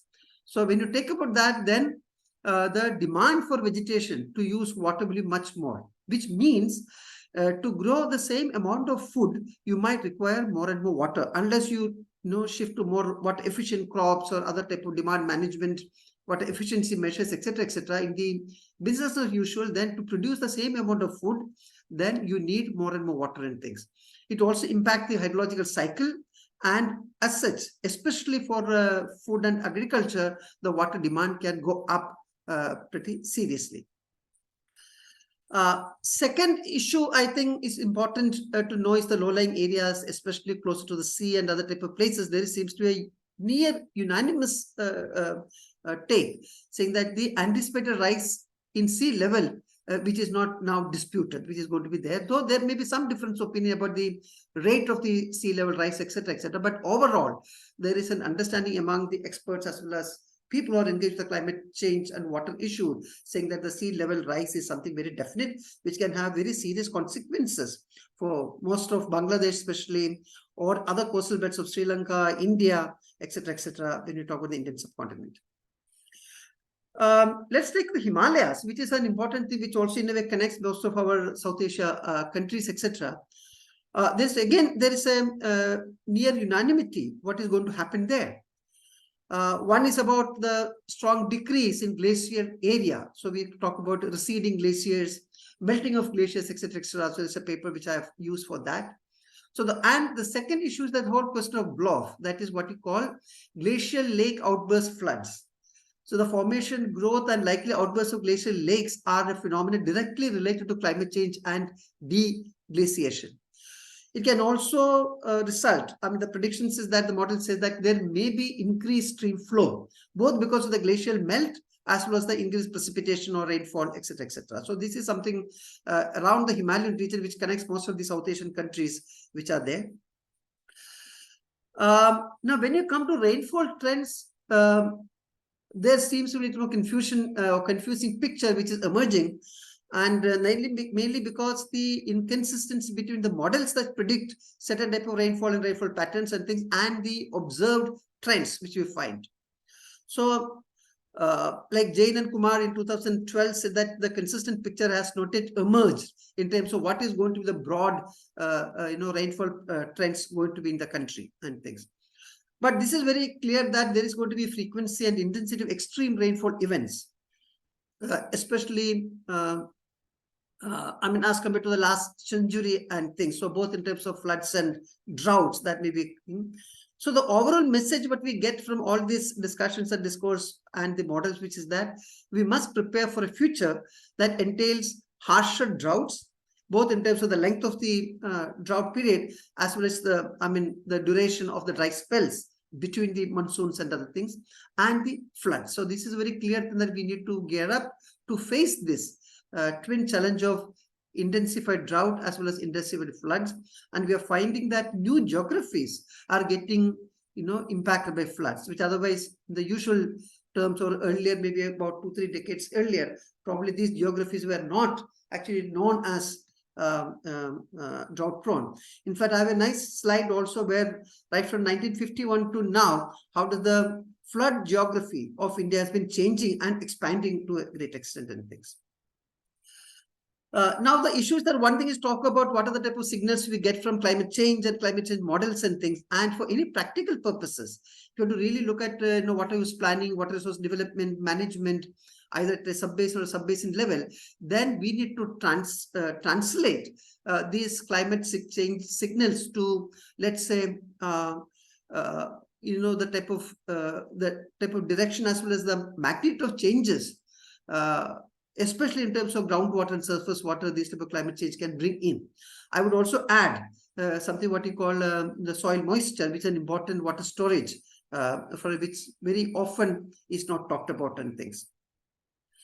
Now, when we talk about climate change and water relationship, some of us find 3 broad trends, and I think this is an important point I want to make, and we can also take it for discussion and things. One is what we call, climate change itself as the problem. So there is a school of thought which essentially says that, climate change is the main villain, and anything happens here, whether it's an increased precipitation, whether it's a flood, whether it's a drought, everything is blamed on climate change. So what happens now, especially in India, we have seen that every state government, when there is a flood or a drought there, they say, oh, this is because of the climate change, which means that we absolve ourselves from the responsibility of human interventions, nature, and its impacts and why this is happening and things. So it is also called, naturalization or climatization, etc., which will come back a little later. And so it absolves the state or the state governments or the governments in general any responsibility either to have adaptive or mitigating strategies, etc., to make some radical steps in this connection. So there is this whole thing about school, which is now gaining upper hand, especially among the ruling classes and things, saying that it's all due to climate change. And the whole question of political economy, ecology is not problematized at all in this context and things. The second school is that, everything changes. I mean, we are living in an era where everything is changing. You look at, for example, land use. Land use is changing in a very, very radical fashion. So then climate change is contextual in the context of everything is changing in this world. And climate change itself is all an important thing. It also brings in its own very specific changes into that. It's not that, climate doesn't happen or we minimize the importance. But we need to see climate change as part of a system which is dynamic, where everything is changing to a great extent. So here we talk about multiple stressors. So, there are various types of stresses which is working on here, and climate change as one of the important stresses we should see. So, and it has its own specific impacts on water. But then the other side of the coin is that we also need to give equal emphasis to both the climate change factors or stresses as well as the anthropogenic factors. So this is probably this may be a minority school, like some of us belong to the second school of thought, saying that we feel that everything is changing in that. And the third is that, how do we use climate change as a convenient peg? Irrespective of climate change, this school believes that there are very fundamental problems within the water sector. There's a crisis. And they feel that maybe climate change can be used as an argument to reform the ills of the water sector and things. So it has a more of an instrumentalist position, because they feel that because the climate change dimension, it can get more traction, both in terms of policies, financial allocations, etc., etc. So there are broadly these three schools when you look at the relationship between climate change and water sector. And we also need to discuss and see where do we fit in, what's the type, and because each of the schools have got its own implications, what will come out of the practical programs, policies, etc., and things. So it is important to consider both climate and anthropogenic factors when you talk about this relationship between climate change and water. Another thing which I just want to keep it for you is this whole question of naturalness of climate change. This I partly touched upon, saying that the whole political economy, ecological questions are not problematized. Human interventions in nature, its impacts are not factored into when we talk about it and things. It is seen as a natural phenomenon. So this is why we call this naturalization, which takes place. The whole political content of the whole concept is taken out of it and things. When we talk about climate change and water, I think there are 2-3 things which I'd like to put it for your discussion. One is that the whole question of, we believe that we are living in an uncertain world because everything is changing today. So the whole question is uncertainty. So how do we plan for uncertainty is an important thing. Probably the type of rigidity which we think in terms of our own approach and strategies probably may not work. If it is uncertainty, then we need to leave certain things for future. The way you look at water, for example, we need to keep a certain reserves of water for unplanned or unexpected uses, which may be bringing for different type of changes, including the climate change and things. So uncertainty is an important thing when you look at any type of future course of action or way forward and thing. The second issue is that, the whole question of issue of stationarity. Now, when we talk about the availability of water resources, some of you may be working in the water sector would know there is something called a dependability factor. Dependability actually essentially means that what is the assured nature of the water you get or what is available. Now, if you have a 100-year rainfall data or a rainfall or flows in a particular basin, then when we say that it's highly dependable, highly assured, then we say that that water should be available at least 80% of the years. 80 out of 100 years we should have. Now, very often this concept is used to do basin planning, projects planning, especially dams and etc., because they have to estimate what is the type of inflow which will come into this. Now, the earlier norms, or even in the Indian context, when we talk about the interstate water sharing, then we estimate what is the flow and its dependability. You can have 50% dependability, which means that out of 100 years, you might get that flow only for 50 years, and 50 years maybe less this. Some people talk about 65% dependability. And also sometimes we talk about 75% dependability, etc., etc. So far in India, the projects have been, larger projects have been planned at a 75% dependable flows and things. So then these flows in the unchanging world or before the climate crisis picked in, there was some sort of an assuredness or stationarity to that. Today, we find that when we, basically stationarity will say that the natural systems fluctuate within an unchanging envelope of variability. There is a variability, but there's a range to which it can fluctuate in things, both in terms of rainfall and stream flow. And this is useful to design infrastructure and policies. But climate projections make clear that the assumptions of stationarity is unlikely to hold in the near future. So this is an important parameter which we need to take into account, or a reality which we need to take into account when we say how much water we have, what is the assured nature of this water. Now, probably the earlier days we used to talk about, 80% dependability and that type of things, or we need to feel that at least for the next 50 years, things will stand as they are. But today, because of that type of variation, things are not going to be the same way. I think there's one more thing which I want to bring in, which I think is this. Let me see. And also the third important thing is that we also have an incomplete and partial knowledge. We have not understood this phenomenon complete, and we should be humble enough to accept that we really don't have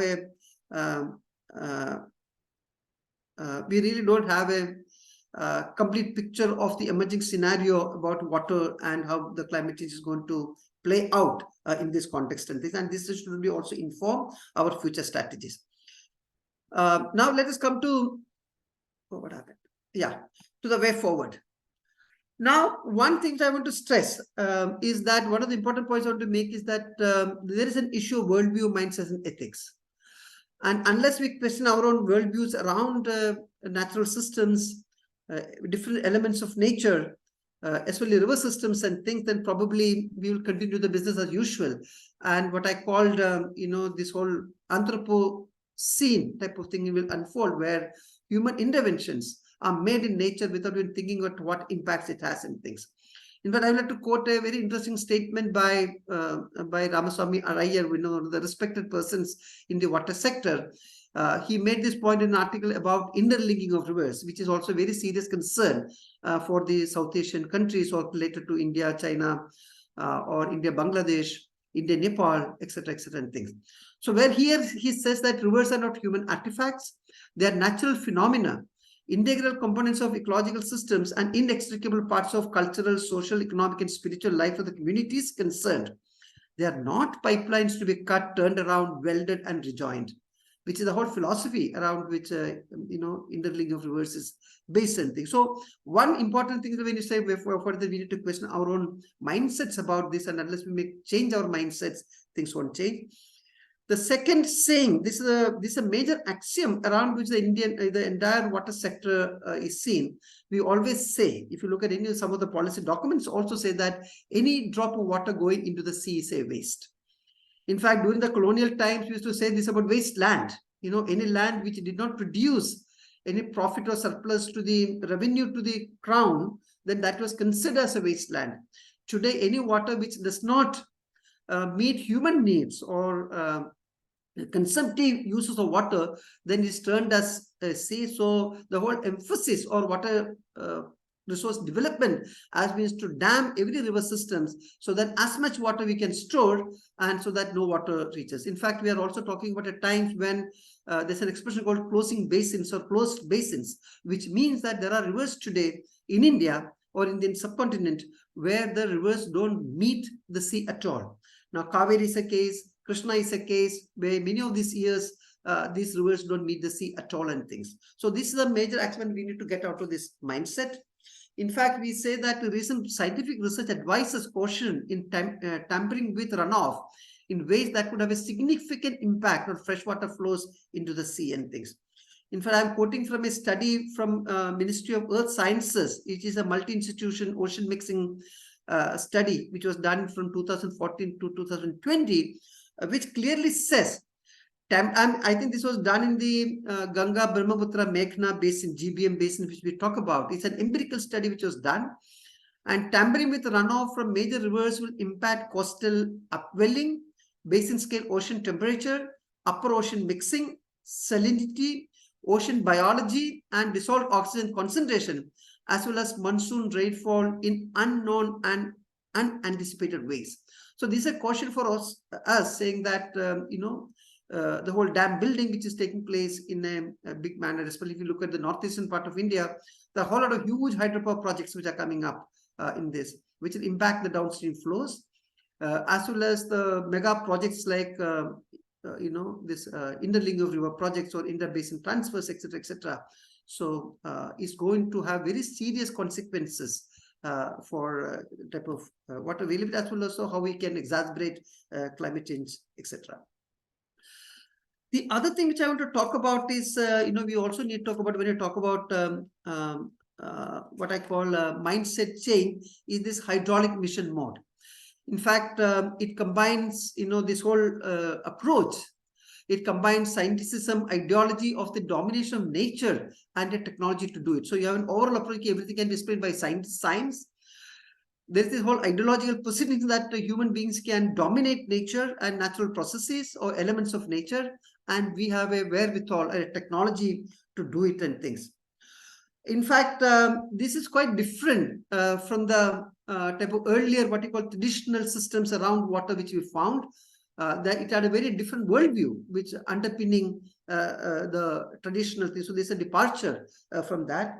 In fact, this started in Europe around the end of 19th century as one of the important, which I think people like Mott et al. In 2009 called, this is a defining feature of the 20th century, because the whole thing flowered, fully developed in this 20th century, where nation building, state building became thing.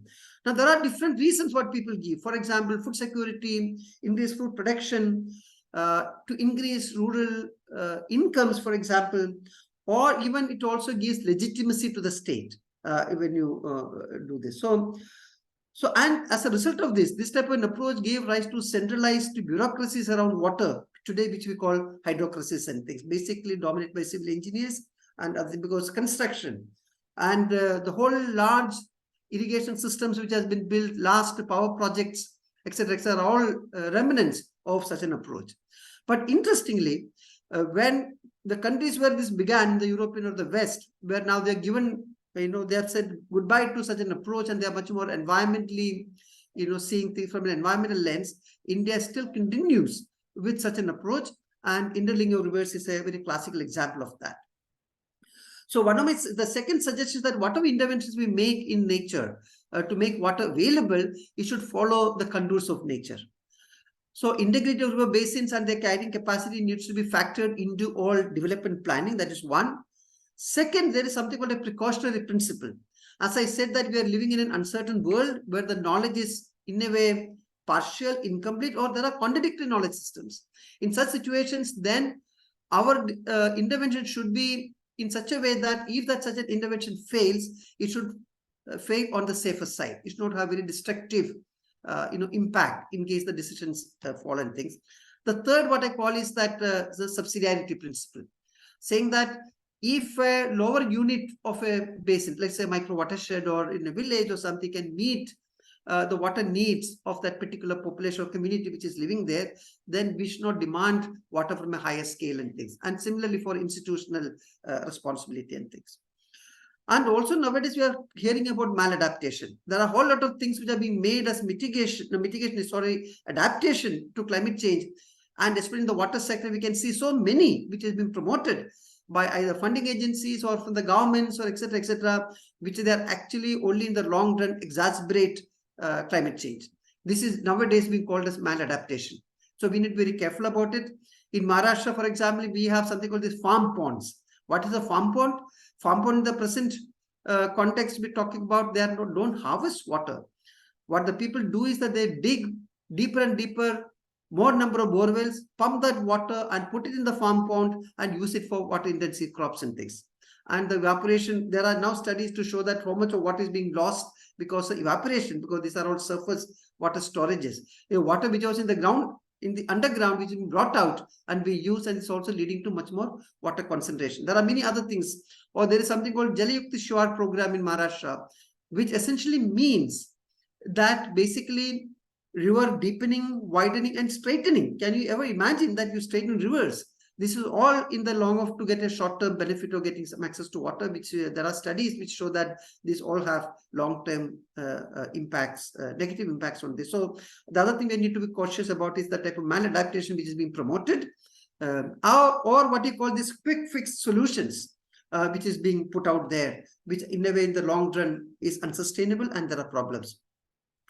The third thing which I want to talk about is that the rights of nature, rights of rivers. I mean, this is becoming into the water discourse much more. I mean, not only water, but allied sectors and things. There are certain river systems which given legal rights in many countries and things. So this discussion is also coming into Indian subcontinent. This is something which we need to take a clear, what does that mean actually when you talk about rights of nature, rights to this. So one of the important issue here is what you call environmental flows. Saying that there are certain amount of flows or certain proportion of flows need to be kept unbound in our systems so that it can do the ecological functions and things. So this one of the axioms is that minimum extraction, maximum flow. Can we do that? Most of our policy documents talk about minimum environmental flows, so which also need to be questioned. Now, can we also talk about the Rights of Rivers Act?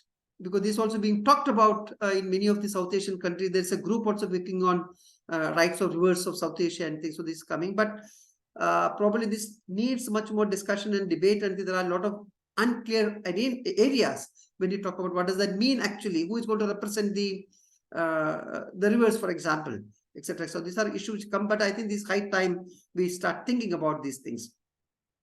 Now the issue is that whether such an act can give a very comprehensive legal protection to rivers. That's the main question we need to address. The fourth point I want to make is, we need to go beyond supply side options. There are limit to supply side options, and we need to see how we get into demand management options. There are many options to that. The spirit should be to reduce the water footprint overall in our context. So we know that water is broken into three types of things. One is what you call green water, the water which is there in the soil as a soil moisture, which the plants, the crops can use directly from this.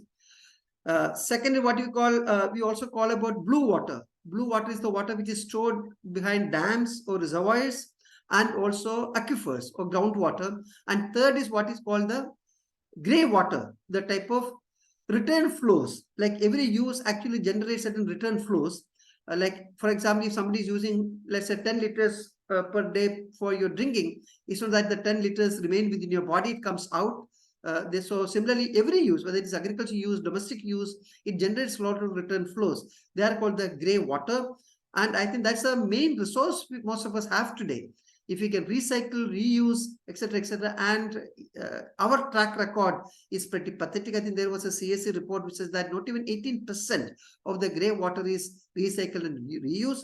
So if that can be seen, then that's a big resource which we have.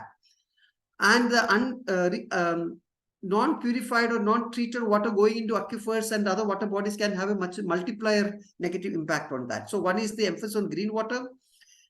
Recycling, reuse of grey water is an important thing, and also especially agriculture, which is the largest water usage today. I think about 80-85% of the fresh water goes into there. So can we not talk about a better cropping pattern, better water efficient cropping systems, agronomical practices, technological options to bring in efficiency, etc. is also important thing so that we can bring down the water. The fifth point is how do you reconceptualize water use priorities, especially when climate change and crisis, when you talk about, and when there's uncertainty of the water availability and things, then how do we privilege lifeline water, water for livelihoods and water for ecosystems as the main first take on the available water is something which you need to prioritize. And this also point which we put in the 2020 draft national water policy, where I was also a member of that committee and things.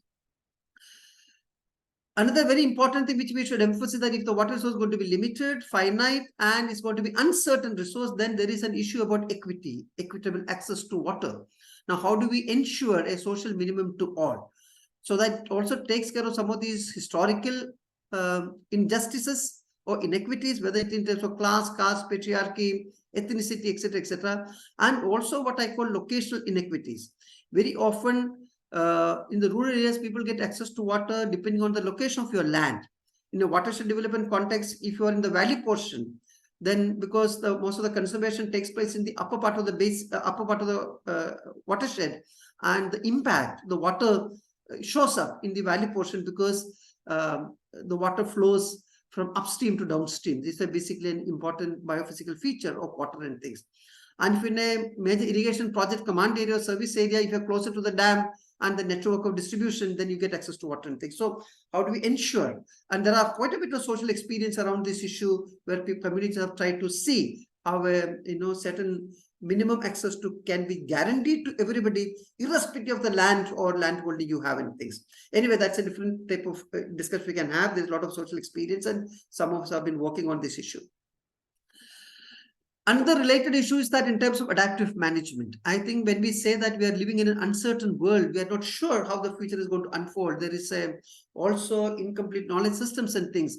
Then our management systems should be also in a way iterative, and also one leading to the other. So this is an effective way of dealing with increasing uncertainties, especially where there is a significant knowledge gap.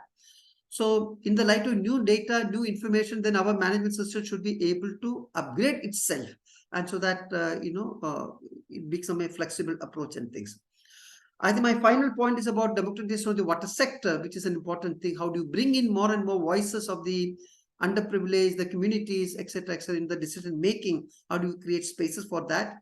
So this I'm drawing from my work from the water conflict arena, because we have this Forum for Policy Dialogue on Water Conflicts in India, which has been talking about this, saying that we need legally mandated institutional spaces at different scales.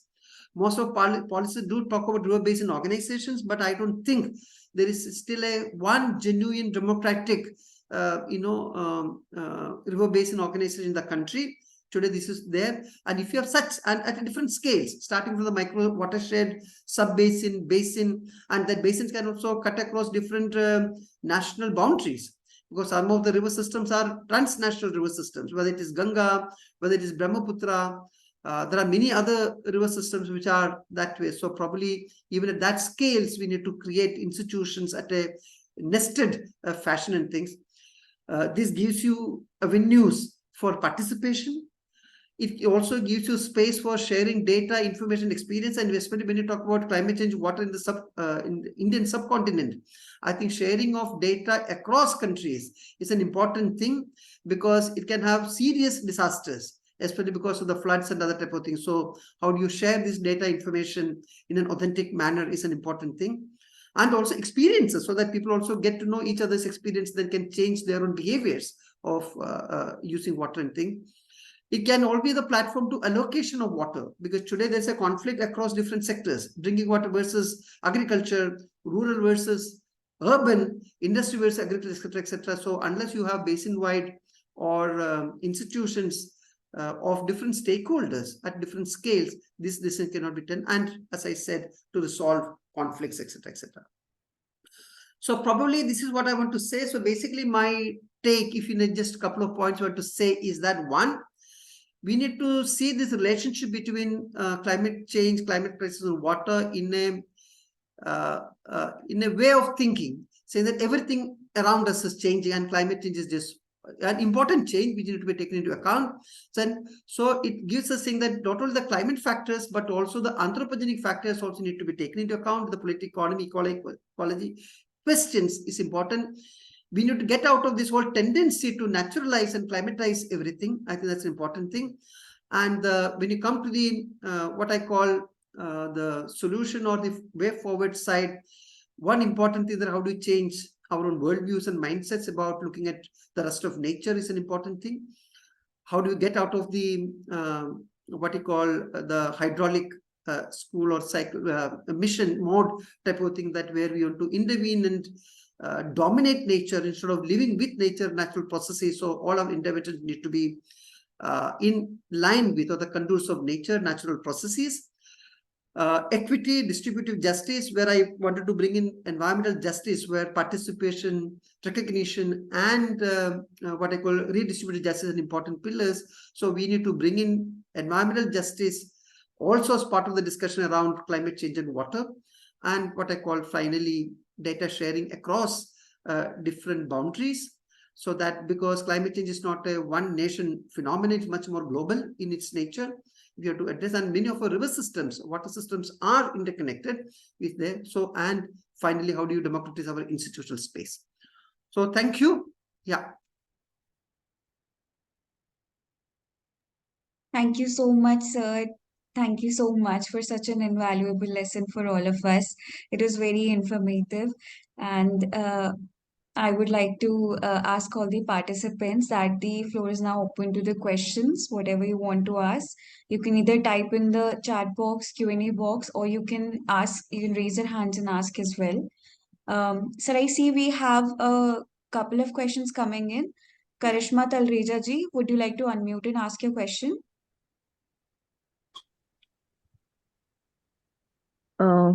Good evening, sir. Thank you for your presentation.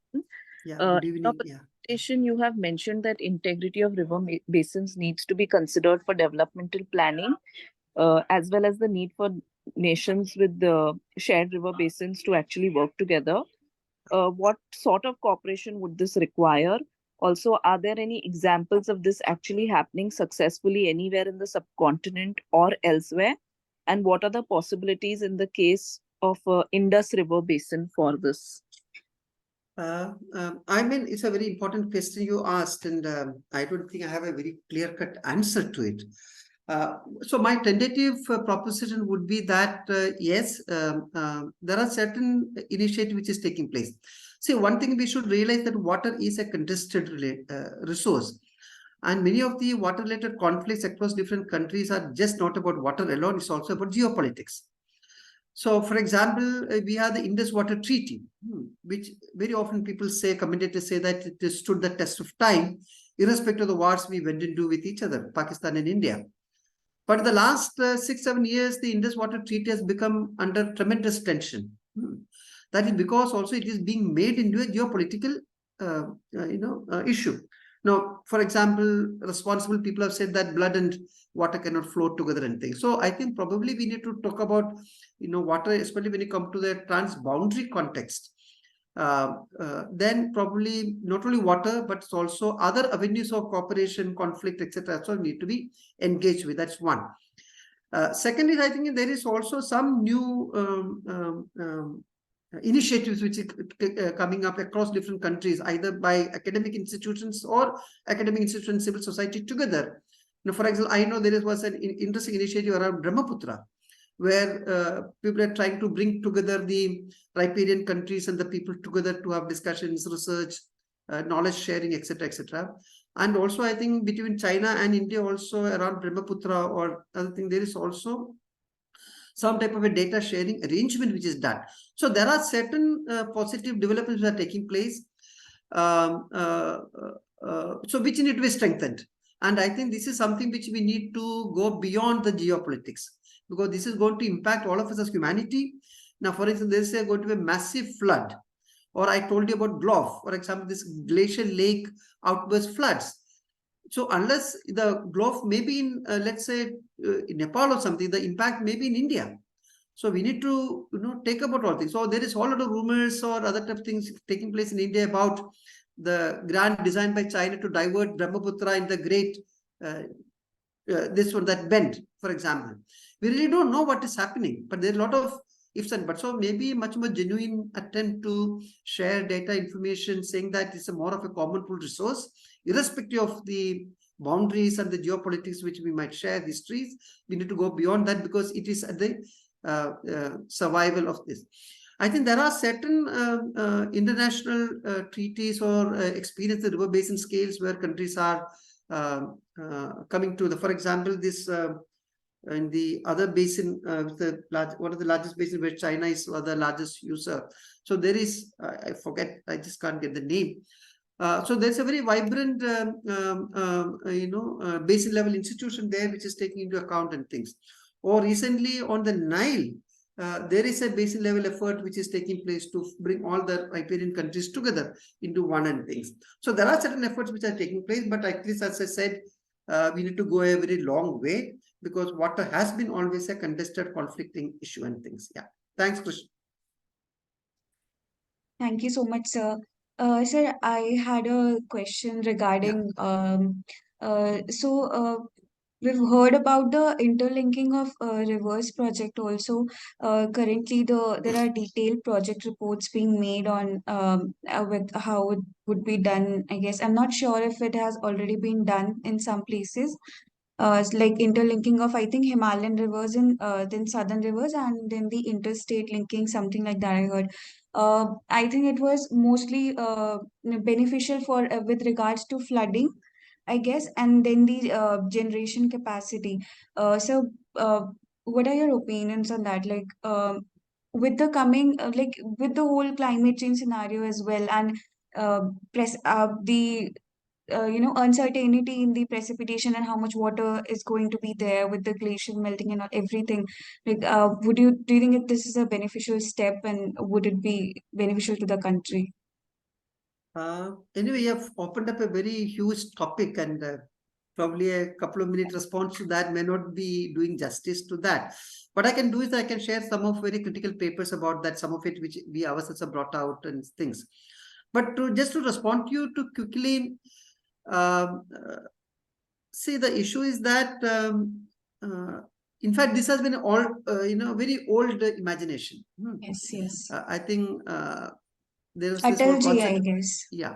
So now it was revived mainly because I think during the time of the one of the presidents, what is his name, Dr. Abdul Kalam, he popped up this issue again, saying that if you have to deal with the twin problems, it's not only flood, as you said, but it's also drought, saying that drought and floods can be solved through just interlinking. Then that was picked up by the Supreme Court, and they directed the executive, saying that you need to have a timeline and implement this project and things, which many of us, and even especially legal experts, feel that Supreme Court did not have a business to get into that and things. So that is one part of it. Second thing is based on the, it also catches popular imagination, because they feel that with one stone you can do two things. One is that drought is a reality in our country, especially in the peninsula or the western part of the country, and flood is also an important reality. So if a particular measure or an approach can take care of both these things, then it catches the imagination of the people. They don't go into things of what actually it means, what is the type of socio-ecological cost it has and things. It is also based on a premise saying that there are certain surplus basins and there are certain deficit basins. Now, this whole conceptualization that certain basins are surplus and certain are deficit itself is a problematic. Now, that is also an anthropogenic or anthropocentric way of looking at nature. We are looking at saying that this Brahmaputra or Ganga is a surplus basin from a human perspective. We are not looking at what is the water needs of the basin itself. There are repeated vegetation, it has its own, there is a certain sediment has to be spread, etc. etc. So, river basins or river is not only just a carrier of water, it carries sediments.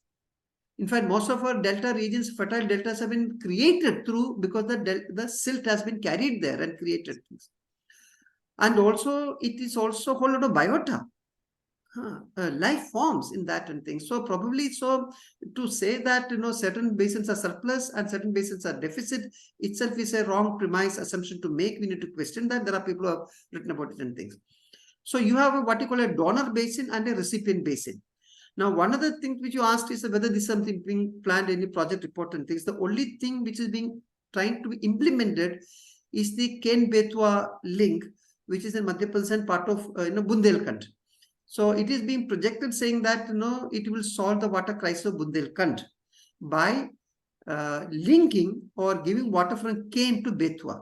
Now, if you understood the hydrograph or the hydrology, rainfall, etc. of this, both the river systems have generally the same rainfall pattern, even in terms of quantity and pattern and things. Second, Ken, which is supposed to be the donor basin, is the smallest system as compared to Betwa, which is a much larger system. And there are now hydrological studies to show that Ken itself doesn't have water to give to Betwa. So this is more of a political project than actually serve. And our own studies shows that, in fact, Bundelkhand will be the net loser of water. In fact, during the Bundelkhand, there are a lot of Bundelkhandi talabs which are there built by the early kings and things. They are in disuse today. You can regenerate them. There's a larger irrigation project there which is being underutilized today. And with the water harvesting, that type of thing, Bundelkhand can be water, you can make water secure without going for all these things. So this is the whole question of what I call this, it is a nexus of politicians, bureaucracy, then what I call contractors, which need large projects, investments, etc., without actually things. So I don't think interlinking or interbasin transfers will be the answer to take care of the problems of both drought and floods. There are much other nature-friendly solutions one can think of. And things. The tragedy is that without exhausting those options, we're always going to this large imagination of interlinking or large projects and things. That's a problem. Yeah. So if you want to read more about it, I can send you some material. I can direct you to some of the articles. Yeah. Yes, sir. Please, please do share. I'm interested in the I'll topic. send it to you. Yeah.